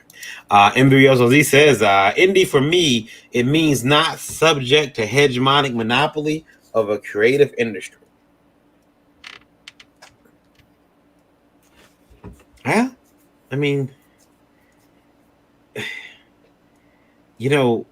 I think that we have. I'm trying to make it something smart to say, but liquor's kicking in. I mean, it's. I always said that our greatest weakness being indie is that we're not Marvel, we're not DC, we're not Image, we're not Dynamite. Our biggest strength is we're not those companies as well. Mm-hmm. So you don't have corporate overlords to adhere. You don't have these strict house policies they adhere to, and you could be very creative, to your favor or to your detriment. And I think that some of the best storytelling right now, honestly, is going on in indie comics. Some of the best storytelling that I've seen in the last 10 years is going on in indie comics. Jason says, I remember hearing about Diamond that you guys talked on the podcast, and also when you mentioned me back in the day. Didn't know you controlled everything, though. Didn't know they controlled everything, though. That's nuts. They controlled all the distribution. You could not get a comic in stores.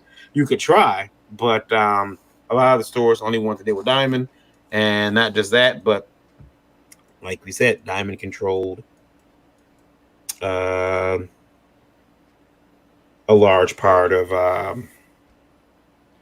They controlled the picture.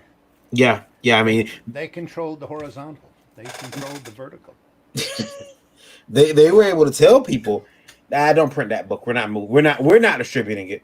No, So don't print it." I got told that. Yeah. Yeah, that's what I'm saying. They were told, you imagine someone coming to you and saying, "Yeah, that book that you paid for, that you had drawn and colored and edited, we're not distributing it, so don't even have it printed. I mean, yeah, print it if you want to. Where you gonna take it to Comic Con? We're not distributing it. Sorry." And that was it. M3SOZ says, and he typed it. He typed it in the. I'm not sure if he meant this. He typed it in the SpongeBob meme style. Maybe DC splitting with Diamond will train comic shops to look at other avenues to get stock. So I'm gonna say it just like that. Maybe DC splitting with Diamond will train comic shops to look at other avenues to get stock. There. Yeah. Yeah.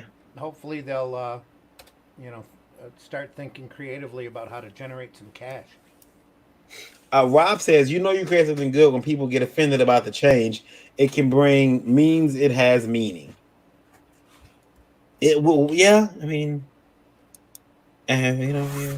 Rob, you are a provocateur as well, sir. One of the people that likes to stoke the fire. You're gonna, I'll be I'm waiting for news that there was nothing on Rob's life today. He was at a Comic Con and the guy threw a I don't know, what can you hit people with now?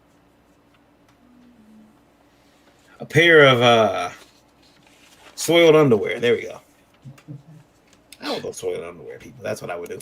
Pop says, indie for a fan means sometimes new and more, and oftentimes sigh less than the old school big two. The last couple years, the playing field was leveling. Now it's wide open. M3SOZ says, what's a SpongeBob? It's a character that I can't understand how he made all that money, but I like SpongeBob. I've watched it a few times. The writing was terrific on the show. Mm-hmm. I will never forget the episode where he drew himself with a pencil that fell out of a boat up above, and everything he drew came to life. And the drawing of himself tried to erase the real him. that episode was genius. Oh, that's not good. Never have your customer service emails come from a woman named Karen. I just had to check my email, and I had an email from Karen, who's in management, oddly enough. So, for a company, yeah, That's a super Karen. yeah. super Karen. I told you guys I was in the doctor's office, and the doctor came out, and the nurse came out, and she said, Sharon, and I said, Karen, and I said, loud. I said, and then I realized where I was at, and I felt really embarrassed, and the wife hit me. Cause it's like a new cuss word. Like, someone could have walked out and said, bitch, and I wouldn't have had the same reaction as someone walking out saying, Karen. Say, did you hear what he said? He called someone a Karen. Can't have that. Someone take his job. You can't go around here calling Karen. It's a new N word. The K word. You can't say that. Mr. Pop says Mr. Krabs is in Bikini Bottoms. It was a kid show meant to amuse adults that had to watch it with them. LOL. Yeah, I mean, Mr. Krabs, voiced by Clancy Brown the Kurgan. Yeah. Yeah. And again, Krabs is in Bikini Bottoms. I mean, that was kind of nasty. And Randy, you've done drawings in schools, and you had to stop drawing a pizza character because he had Pizza genitalia. Steve. Yeah, Pizza Steve. Yes. he has genitalia. Yeah. Well, no, he had a melting mound of cheese in a too much suggestive place. And I said, okay, it's the last time we draw that character ever. But Mr. Zimmerman. Yeah. Well, they did. They knew what they were doing. That's the thing. We want Pizza Steve. He's hot. They thought they were being funny, and instead they were just being censoring.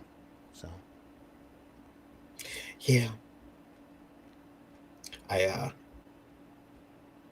Now Goblin, how come you haven't switched over to digital coloring yet? What's the appeal of doing it by hand? It's kind of nice to actually be able to physically hand somebody something, but I have a tablet. I'm just extremely slow with it. It's one of those ones where you're got it down your lap drawing and you're looking up at the screen. It's not one of the ones you're drawing directly on the screen. Mm-hmm. If I could afford to buy one of the, like a nice fancy tablet where I could actually draw directly on the screen or something useful like that, then I might do more digital art. But right now I'm just, still doing it traditional. But I do recycle whatever like sketches and stuff I end up with that I would normally throw away or whatever. So trying to stay somewhat environmental. Yeah. I really need to take time and just really just sit with my tablet and just draw, but it's so like daunting. Pops and said, and now it will kill with the food. He said. Jason, the artist, says, Eric, what is your setup like when it comes to creating art? Are you full on digital? And if so, when did you make the transition? What do you do to produce your work for your clients?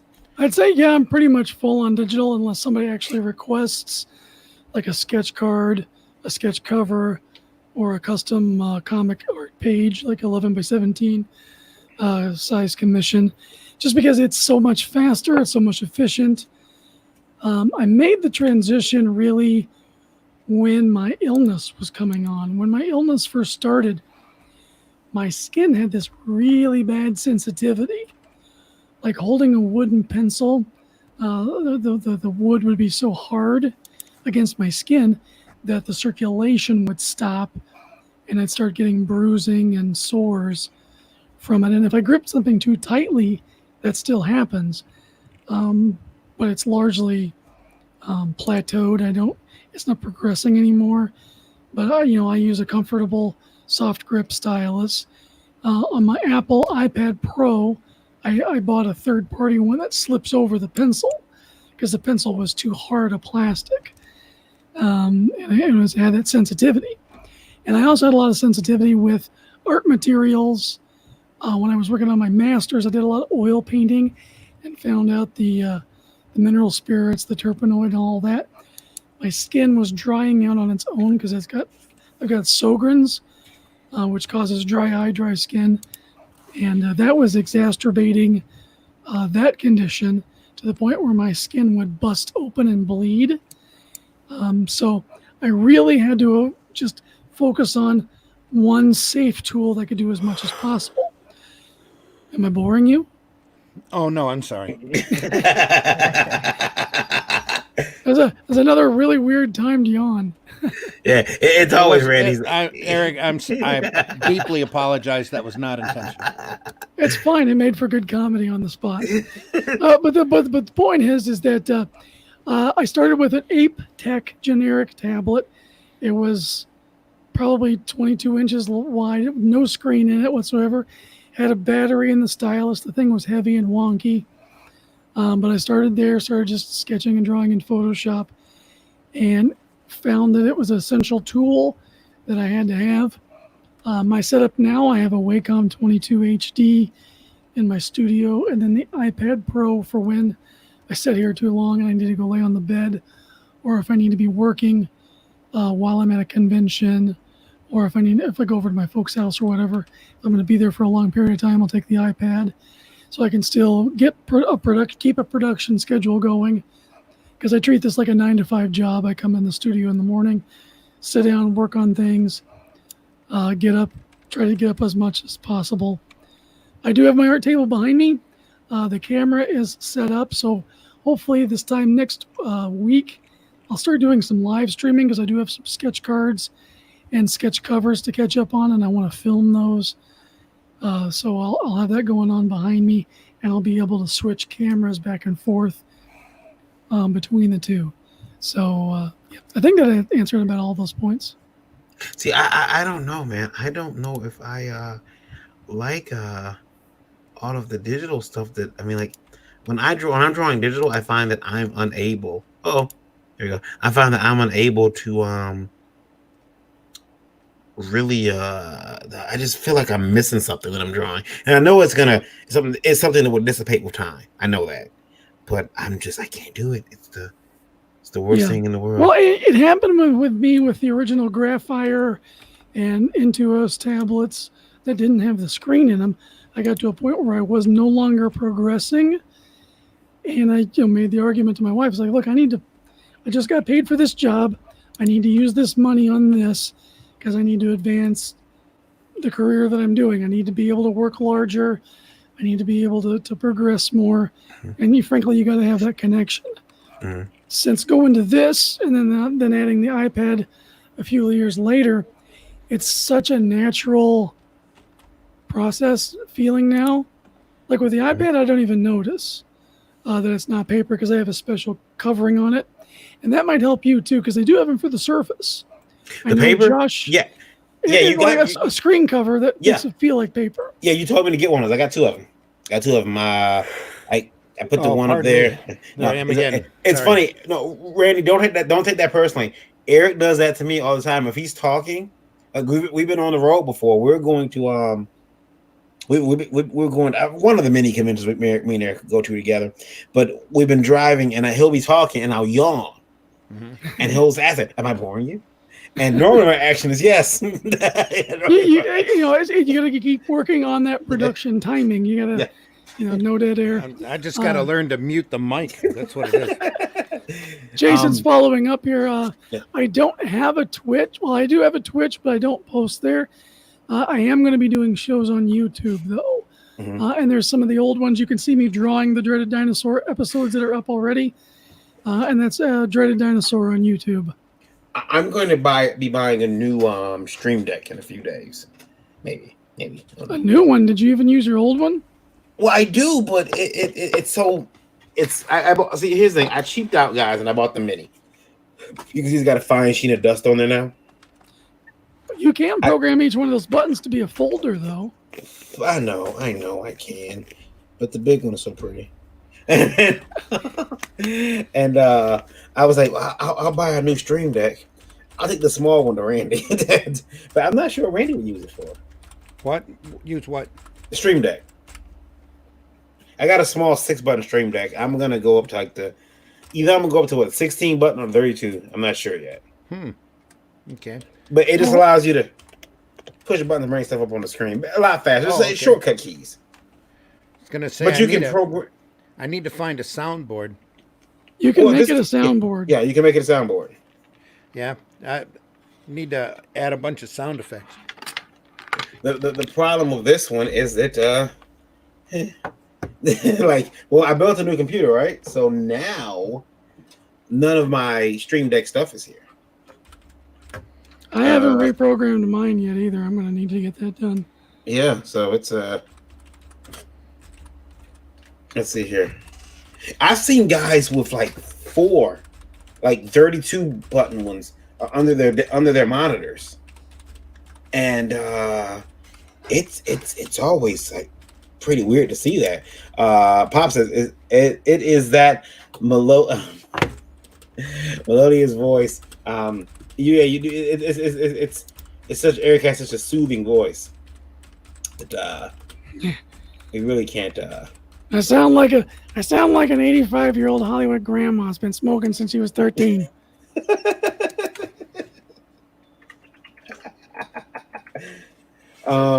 Let's see. Now I got to go back and re-download Stream Deck.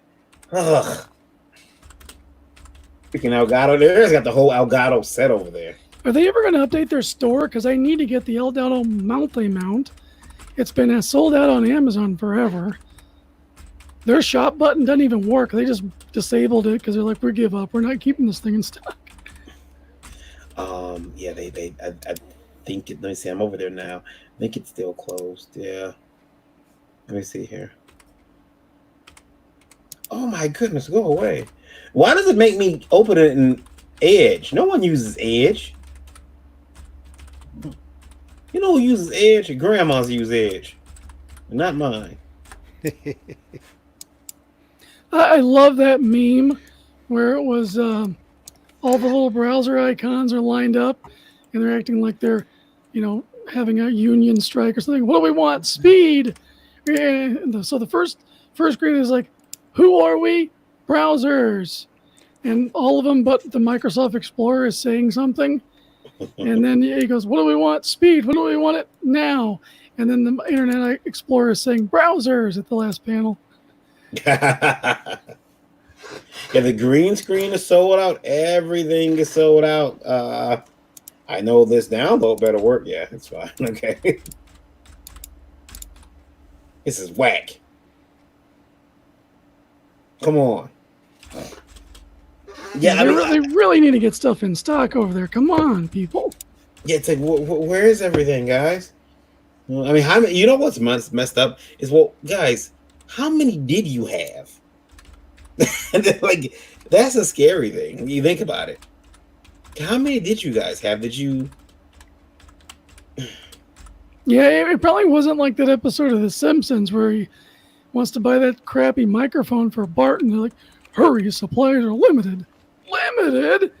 You got any of those microphones left? A couple, and the warehouse is full of them behind. Yeah, it's. And what I like about Stream Deck is that, I mean, there's so many things in here, guys. I got OBS shortcut keys and action. I can make action keys, mixer. I think XSplit is in here.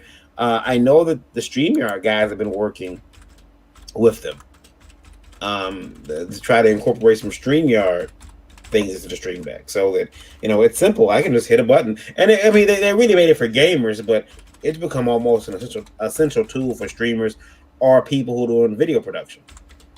I mean, you can program entire Photoshop actions as well as any hotkey you can think of, any macro. Yeah, you can really plug it in there. Yeah, and most of the time, much better than you would if you bought a macro keyboard. And you put your own designs in there too. Like I just got like that, but I can make a design if you guys want to see it. Let's see. Let me go in here. I'll just make a design. I'll make a button. I'm gonna make a.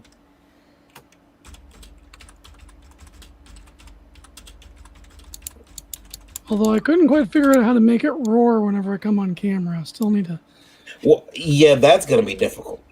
But not difficult, but that's gonna take. I seen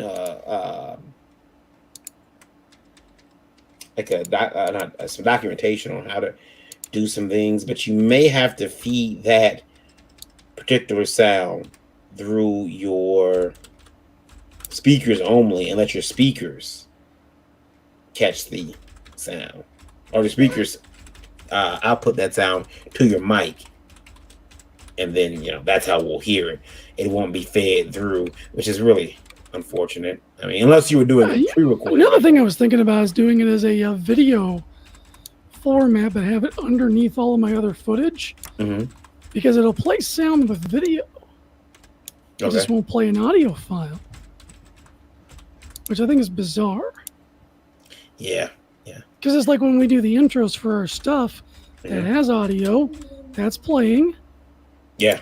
But if you have like fart noise and you want a fart noise button, you can't get it to play through StreamYard. Yeah. I used to have. I would play all my sounds through my speakers, and so when you would hear like someone clap or my little record scratch, it was because I had the sound coming through my speakers, and the microphone was picking it up. I don't know if you guys can see that. So I just did a little GIF of the IndieVolt logo spinning around, and it's there in the button. So I mean, if you're a simp for stuff like that, like I am, and it's funny, I never use that anywhere. That spinning IndieVolt logo, never, except for here. It's here, and I won't even use it on here because I don't like the way it looks. But yeah, it's really cool. I like having those macro keys to do stuff. Pop says StreamYard is great for online cons. Doing our third this weekend on StreamYard. The streaming on Facebook. I mean, yeah, I mean it's a really good program if you're looking to get out there and not have to set up Restream and a couple other services. Restream is also pretty cool, though. As a matter of fact, StreamYard works for Restream, so it's can even give you expanded opportunities to stream. Jason says, "Love how you treat art like a 9 to 5." Eric, excuse me. I'm trying to do the same thing, but it's very difficult to stay on task and focus. What is your schedule like on a typical week? How do you stay motivated? Eric, another thing. I mean, I don't know how long Jason's going to be there. When are you planning on visiting Japan, Eric? Right now, tentatively, we're going to be there in 2023. Okay. That's our 20th wedding anniversary, and we're going to try to do 2 weeks, at least 1 week of that in the Tokyo metropolitan area, and then we want to do some rural Japan visits, go to some of the forests and shrines. We have a couple of missionaries that our church supports, one in Okinawa and one in the Tokyo area, so we're hoping to volunteer some of our time while we're there too. That's cool. And really see not the tourist traps, but the real people. The reason why I brought that up is because Jason got a job and moved to Japan. And hopefully we can hook up. If nothing else, we'll get some ramen. Yeah, he can show us his favorite ramen shops or something. So Eric, how do you stay motivated? And we'll pass that as well to Goblin, because he does a lot of art and has had some setbacks and has to stay motivated. How do you stay motivated, Eric? Well, I find when you make promises to paying clients, that kind of helps with the motivation. I've got a really great client in High Spots. They're a wrestling promotion company. They make wrestling gear, wrestling rings. They do signings and stuff. So I've done quite a few exclusive wrestling pieces for them, and they pay regularly, and it's paying my bills.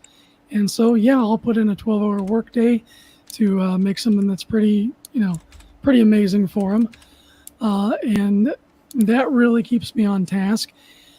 And also having it quiet around here, I find that when the wife gets home from work, that really disrupts my day for a little while.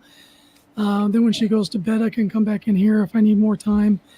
Not that she's a needy person, mind you. It's just that, being an adult, having to do adult stuff like paying the bills, cooking food. She comes home from a full work hour day. She doesn't need to be scrummaging around for her own food, so I make sure and make dinner, do all the house husbandry stuff. So it motivates me to make sure that I get up and have enough of a block of time a day to get enough done so that when she comes home, I can cater to her needs, get her settled before I can come back in and come in for another shift if need be. And that really helps. I just also put a coffee maker in my studio, so that's a benefit. And definitely. But I'd say in the position you're in, as soon as you're ready, start taking on clients. Start scheduling those clients like you would schedule for your workday. I know it's going to take me between 10 and 20 hours to do one of my wrestling pieces. So that way I can say, I can have it for you in 3 days or 2 days. And then I know how much hours I have to spend on average in between that time to get it done.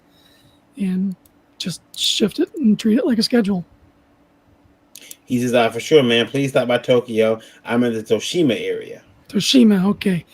Definitely going to be spending some time in Akihabara. I'm hoping there'll be a nice SNK pop-up store when I get there. But I probably at least 2 or 3 days right there in Akihabara, and definitely want to see greater Tokyo area as much as possible. I'm going to get one of those rail passes so that we can ride the bullet train around, and should be fun. Can't wait. How do you do it, Goblin? How do you stay motivated? I'm terrible at staying motivated. I actually spent most of the day playing The Sims today, so I didn't really get much done. I get little spurts here and there, but I still work a full-time job, so I only get 2 days off a week to try to get everything done around the house, my running plus, work on art. So, Mhm. still doing that. Pays the bills. Yeah, that's another thing too. When you have a full-time job, it's really hard to get to this because you get home, you want to relax and rest. Yeah.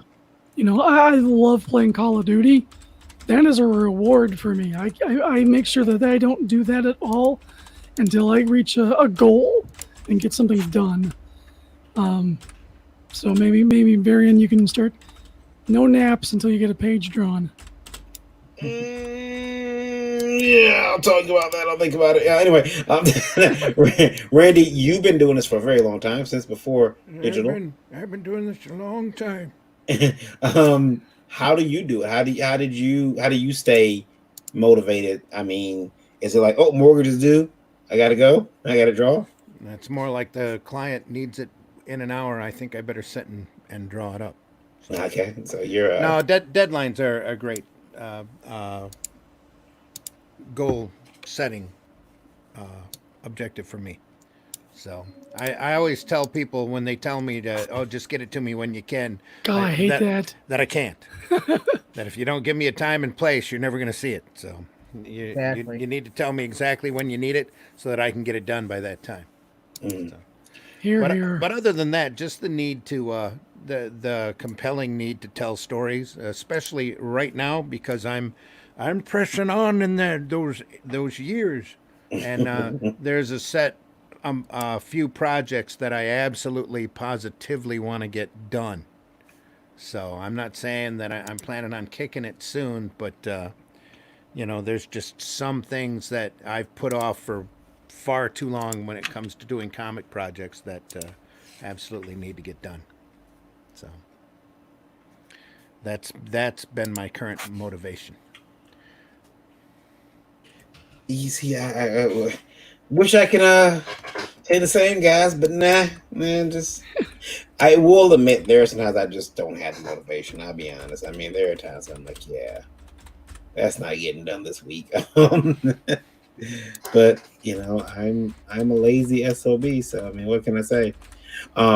I am trying to get StreamYard to work with me here. It is refusing. I don't know why, but maybe because you're using it now. yeah. Is it not compatible while it's in use? No. I was trying to get it to open a website, and it's like, nah. And I thought it was going to open the website. Now maybe what it did. Let's see here. Yeah, it didn't open the website. What gives? At http://w. Yeah, I don't know why. Then let's see if it does. Let's see if that'll help. Hold on. Oh, it did help. Okay, done. So while we were talking, I put in little shortcut keys to every company that I have something to do with.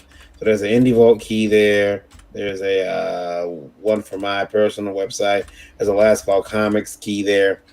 And so if I were online and I didn't want to type it up, say we're doing the show like we are now, I just hit the Indie Vault key. Indie Vault has popped up, and I can quickly pop over here to share screen, and wham, there it is, guys. The Indie Vault site is up. I don't have to go type up anything. It's just right there, waiting for me to scroll through. It's a time saver. That's really what it is. So if you're interested in getting one of these suckers, they're probably still available at Best Buy. I make streaming a little bit easier, just a little bit. Not much, but a little bit easier. So on the website, you had Fantasticon up there. Are they going to come back from this? I don't know. I think a lot of places are in trouble. I mean,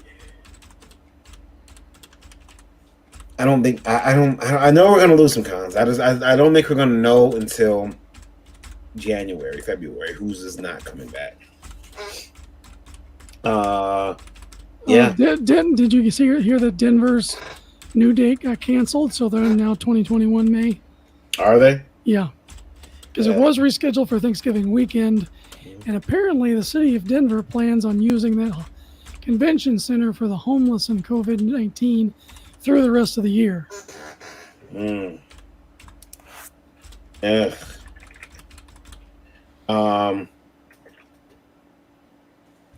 That's rough. I mean, somebody who's done cons, Mr. Zimmerman, he's had to cancel 2 cons this year. Oh yeah. And Randy, are you feeling if I don't know if you want to share this, but are you feeling that financially? Yes. Yep, I am. If it wasn't for the little extra from the government on top of the unemployment, I would be literally screaming.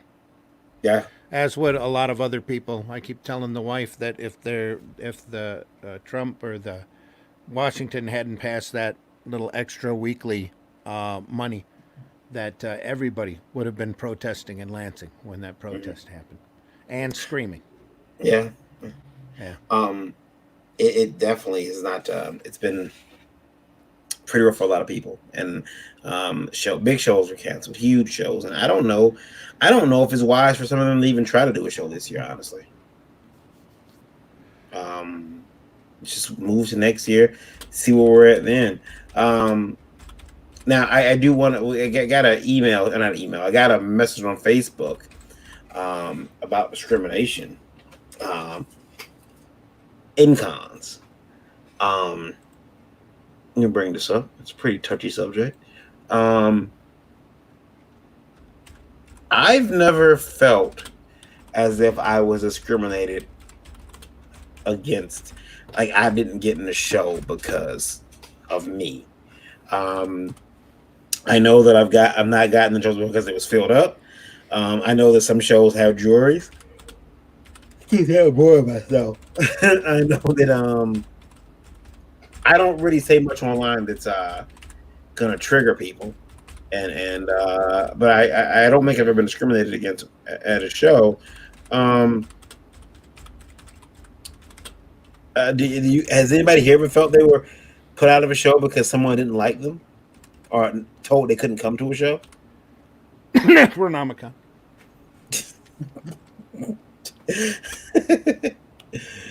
Eric's invited to that one. Capital City Con. Eric does high quality wrestling art, and that has a substantial wrestling fan base at that show. Mm-hmm. Eric, you know what? I wanted to run that for just 1 second, and I'll ask Gabi the question about being discriminated against. But to me, how do you feel when you see people kind of invading that space? Like, well, shit, it's working for Hodson. I'm gonna start dropping some subpar wrestling shit too. Oh, they do. I got my copycats. Had a really great interview on a podcast. I sent you the guy's information. He hasn't sent me the link yet for the podcast, but I think he'd be a great addition to Indie Vault Radio, and he's open to it. But we touched on that a little bit. And at first, I got really raw about it. I'd even say butthurt. But you gotta learn to check yourself. If you're gonna be a professional, you can't let your emotions get the best of you. And it's not like I invented a new wheel. I pretty much took 2 great things and put them together, just like peanut butter and jelly and chocolate and peanut butter. Pretty much anything in peanut butter. But but anyway, I did it first, and so yeah, it's annoying when somebody brings me some subpar, off-model attempt at my style or my shtick.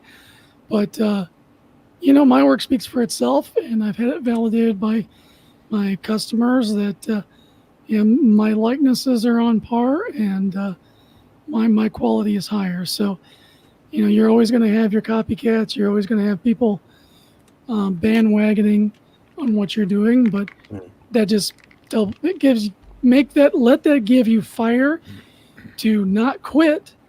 Because I thought about it for a minute. There was a hot minute. I was like, man, I don't want to be doing something everybody else is going to start doing. And then I decided, no, wait, this is mine. I did this first. I'm just going to keep doing it the best and drown out the other voices as much as possible. That's cool. And so that makes you sharper. That makes you better. It forces you to innovate, and those are all positive things in entrepreneurship. You want those challenges. You want to make the best widget. You know, I'm making hamburgers, and Burger King just opened up. Darn it, I'm going to have a new hamburger at McDonald's. Yeah. Um, I think that when you have copycats, it's you figure out what you can do also to increase the quality of your particular item. I had a gentleman in my neighborhood. He was cutting grass for anybody. He would just walk down the street with his lawnmower, and he would offer to cut grass $20. And one day I seen he was distressed, and I'm like, "Hey, what's going on?" He says, "There's a guy driving through the neighborhood. He's got a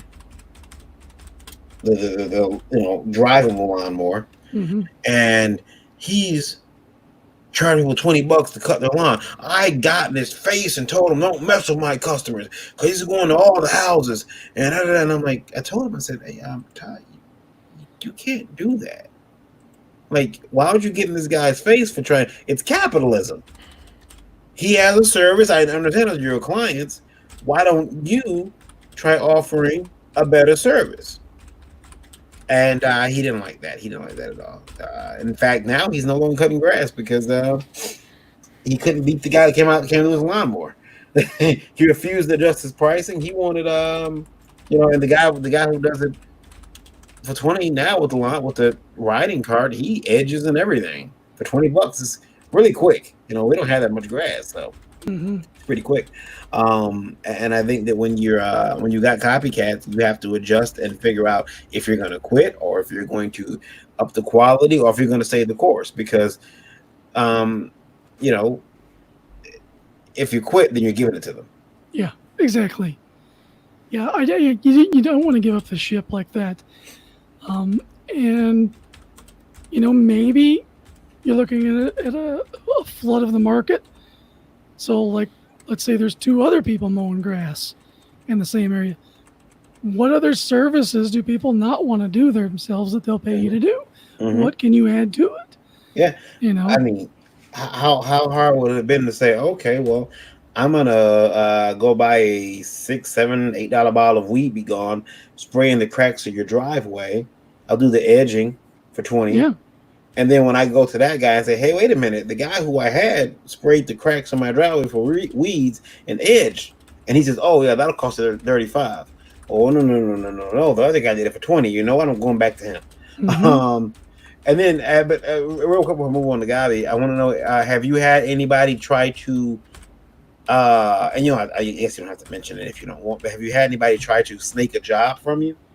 Oh yeah. Like present that work as if it was theirs. Like, hey, here's my wrestling pieces, or here's my they have a similar art style or a similar thing they do, and they're like, "I'll do that."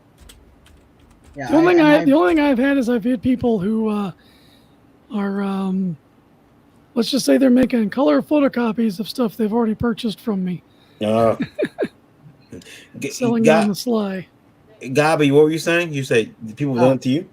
Yeah, I've actually had I've had people trying to pass my work that I gave them or whatever off as their own a couple of times and try to get jobs with it. And I've had people like straight up trace my stuff before and I don't know, or like they would come and want like lessons or whatever, and I'd sit and draw with people because I don't care, and I'll share what I learned or whatever. And then next thing I know, they're going around trying to teach people themselves as if like they're a leading expert or something. Yeah. Randy, have you had anybody try to snake a job from you, like maybe try to ape your style at all? No, I got a cartoony style that's pretty unique, but I have had clients I have had people try to steal commercial jobs from me and commercial clients in the past. Motor City, when I was doing the Motor City shirts for Motor City Con, I, silly me, had an outside company do some process printing on one of the designs for 1 year because I usually did all the color separations for it, but they were working off of a painting. They wanted to get the tones just right, so I had to have it 4-color sept with process colors, what they call it, processing. And the year after that, the company that I contracted to do the work went behind my back to contact them to ask them for the job, for the T-shirt job.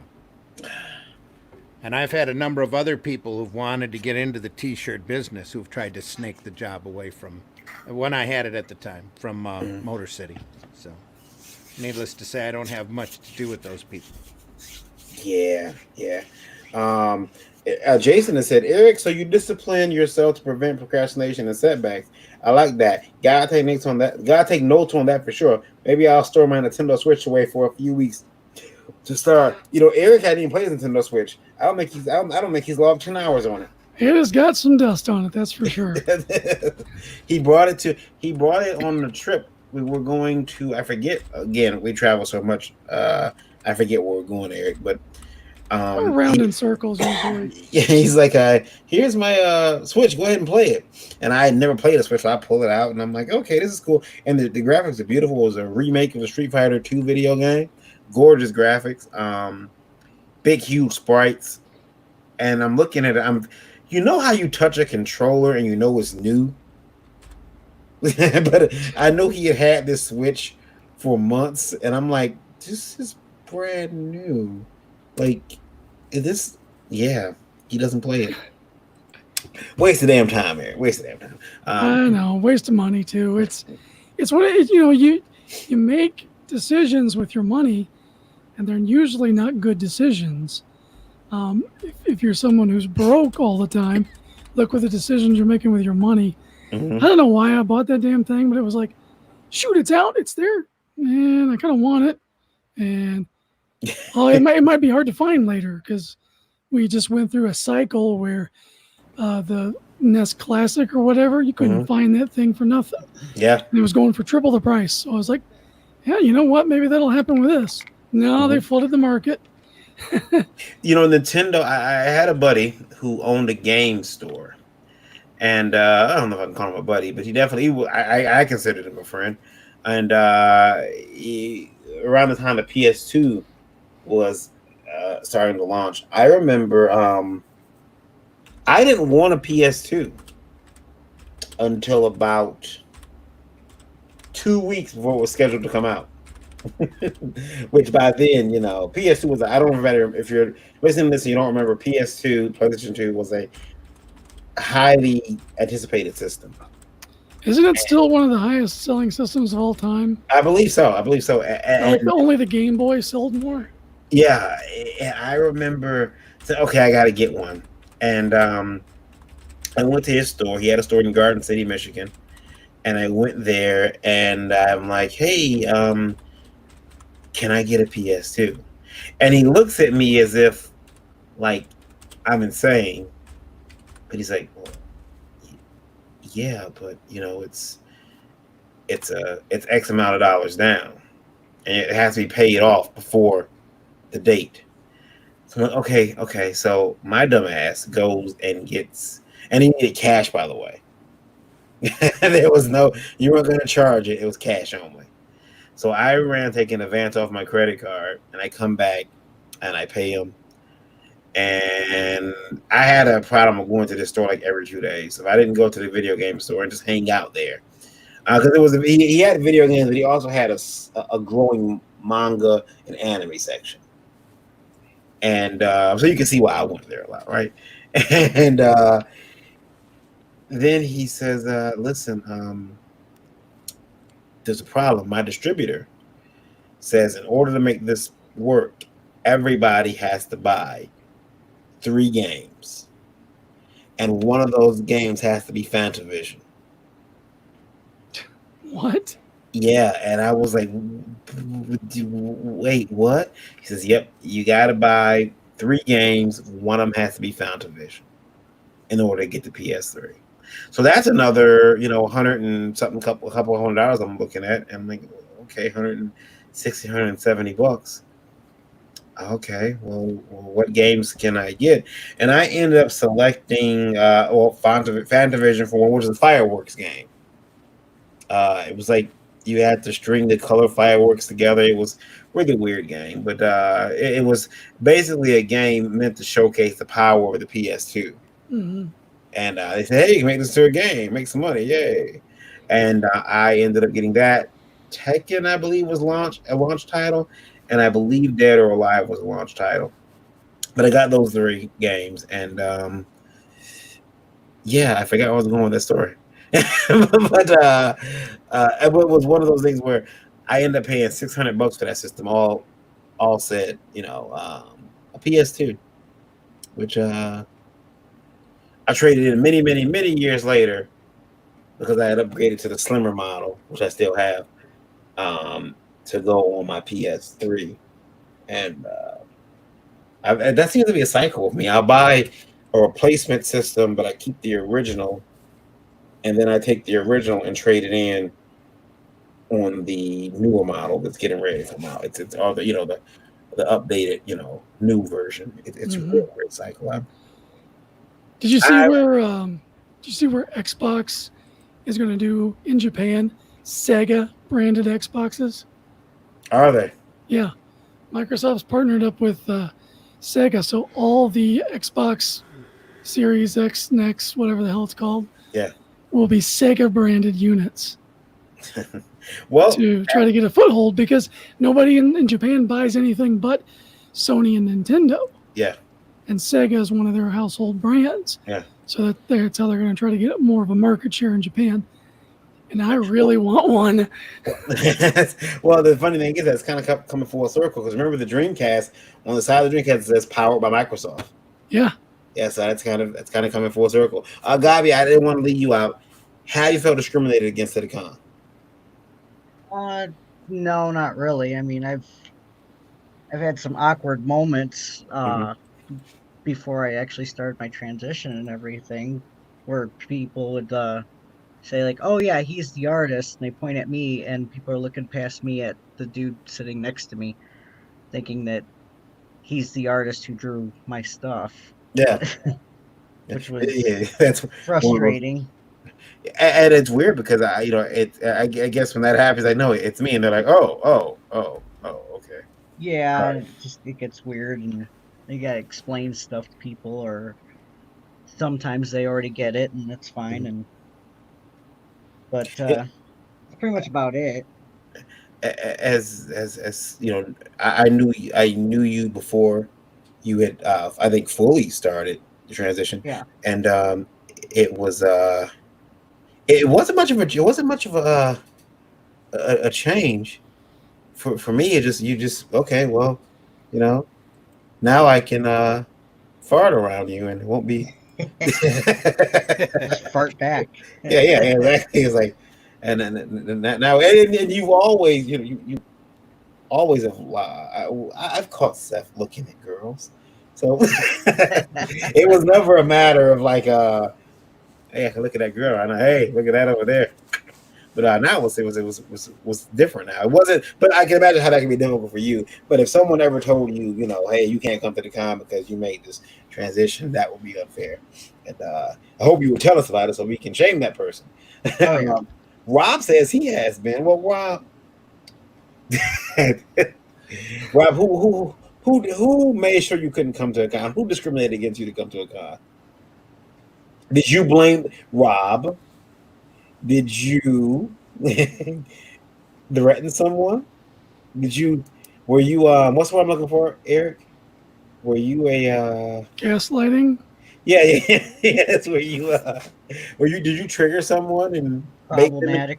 yeah, exactly. Were you problematic? He's gonna give us some gold here in a second. I know it. We're gonna finish up with Rob's question, but I've never been banned, so I mean, not that I know of. I might be now. I did have a Altercation? an altercation at a con, and that person has been banned. And the convention they came to me and they said, "Listen, can this person still sell at our show? And I thought a couple things. One, you know what? This guy's a huge asshole. He called me some, racial names, but that's fine. It's not fine, but okay, can I? That's been dealt with. Can I now? Do I want something for making money? I've been told absolutely I should have, but I thought, okay, well, here's a problem with that. If I say no, my fear was that not only am I costing him money, but now I'm costing that convention money because they can't, book him for that table. They can't get that money from him. He's not going to be there. He has to pay for a table he's not going to be able to run. And I thought, okay, so I'd be costing the convention money as well. And I wanted the convention to know that I didn't want to punish them either. So as long as they could promise me that he was not allowed in the convention, even for load up and load out, then that was fine. Lo and behold, that SOB tried to come to load in. And I told on him, I'm like, hey, he's here. And they were like, what? I'm like, yeah, he's here and he's loading up. And they went over there and I heard them, and he, oh, come on. And they said, no, you're not supposed to be here. Get out. Or you can take all your stuff. But it's like, you know what? Let him continue to mess up. Eventually, he'll mess up so bad, they'll say, you know what? You're not getting your money back and you're completely out now. Don't ever come back to the show. It should be great and glorious. Yeah, Rob says, my books weren't welcome. And no, my name isn't Larry. Larry's been banned from his shows, which sucks for Larry because, he's got 2 shows up there in Canada, I think, where he's at, and he can't go to them. So, it's kind of like for some people, if you're not willing to travel, you can get stuck in a monopolist quagmire. That's the word. Where you can't go anywhere because you are literally, if you can't travel or you don't travel, like what do you Randy, think this is? The only game in town? It is the only game in town. Yeah. Fuck. It is. You get stuck and you can't go anywhere and do anything. You can't sell your book. It's up online. You have to go to crowdfunding at that point. But and hope for the best there. I don't know if I would be able to deal with that. But then I go out of state too, so yay for me. Guys, where can they find you? Dread Dinosaur, where can they find you at first, sir?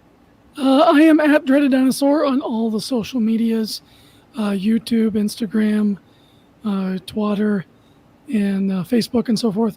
Please go to my website, erichodson.com, ERIKHODSON.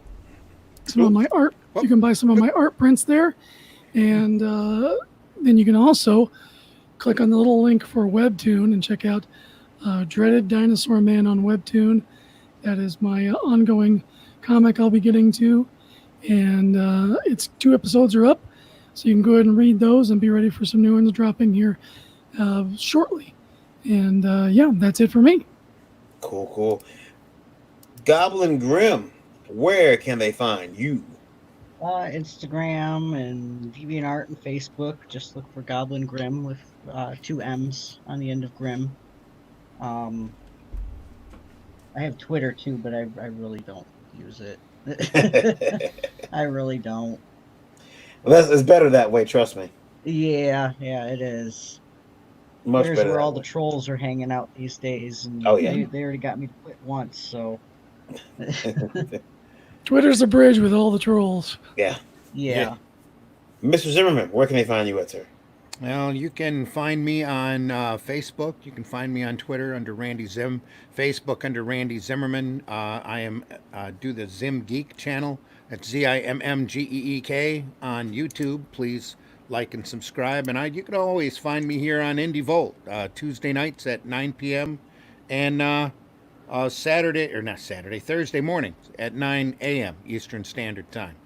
I just posted over on Facebook a few words about Gary Thomas Washington and a few choice pictures that I've been digging up this whole time while we've been talking. So. That's cool. We'll check that out. Make sure you go over there and check Nice. that out. And of course, you can find me here every week on almost every show. Why won't it stop? Why won't it stop? Of course, you can find me on Twitter. It'll only KYD. stop when you make it stop. Yeah, no. The beatings will continue until morale improves. KYD_V on Twitter, although I'm not on there much. But if you do reach out to me on Twitter, I will respond as quickly as I possibly can. Varying Ground on Facebook. I see I got a lot of Facebook requests recently. Thanks to Indie Vote Radio.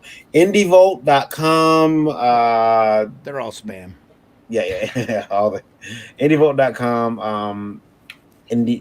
My personal website, which I've had this website for years. Leave me alone. www.whenweriot.com.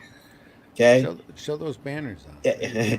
But you can listen to Indie Vote Radio on Google Play on Android. So go to the Google Play Store, type in Indie Vote Radio. Type that in. It's a free download. It's Indie Vote Radio. It's the app that we use. We play 24 hours, 7 days, 24 hours a day, 7 days a week. Music, indie news.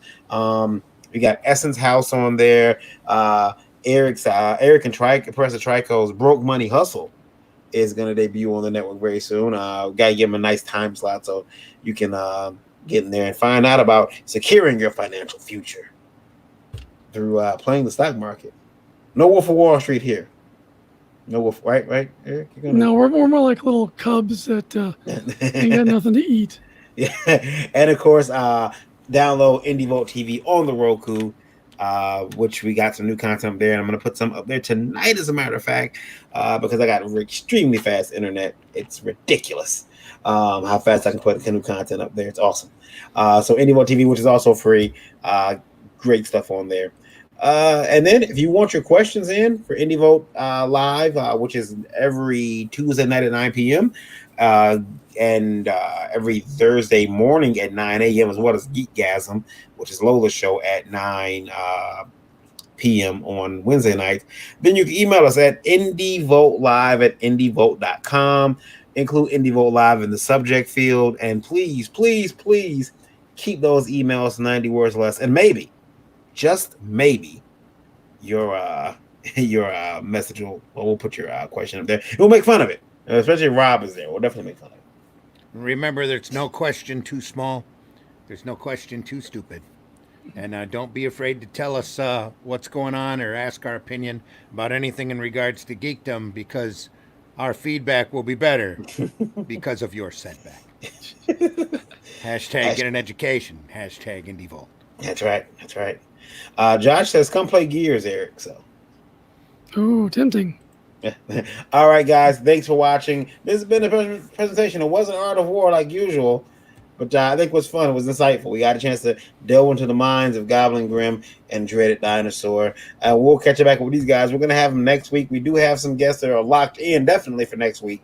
So it'll be a good show. I do have an idea of what next week's item is.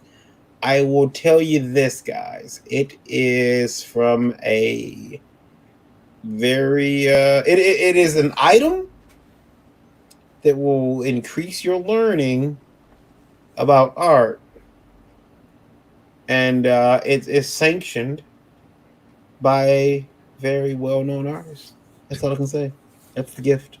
You're drawing the book Grey's Anatomy next week. Yeah. Grey's Anatomy. The book is coming. So yeah, that's the prize for next week. The prize is that there's some good stuff. We'll be announcing always good stuff.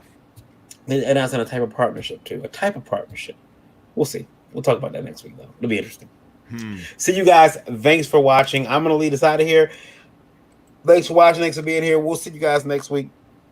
Good night, everybody. Unless something really stupid happens, and back much sooner than that. Really, and it's the comic stupid. industry. You know, DC pulled out from Diamond today, right? Oh yeah. That's. You probably already talked about that. Yeah. It's so. We'll see what happens tomorrow when they announce that Marvel's pulled out as well. That'll be. Every time I run that article, I run the hashtag. Not all superheroes wear capes. Well, I sent Randy and this is before we go. I sent Randy a message because there was a gentleman Peter David made comments about it and said it's actually DC. Oh. DC is attacking Marvel by Yeah, pulling yeah. out from Diamond. Ooh, And, how evil! DC's attacking Marvel. It's like, no, DC's out trying to make a buck, buddy. Yeah. Not like Marvel's been out trying to make a buck these last few years. Guys, They're just out getting milkshakes. And Good night, pizza. everybody. good night. Yeah. We'll see everybody later. Take care, everybody. Stay safe.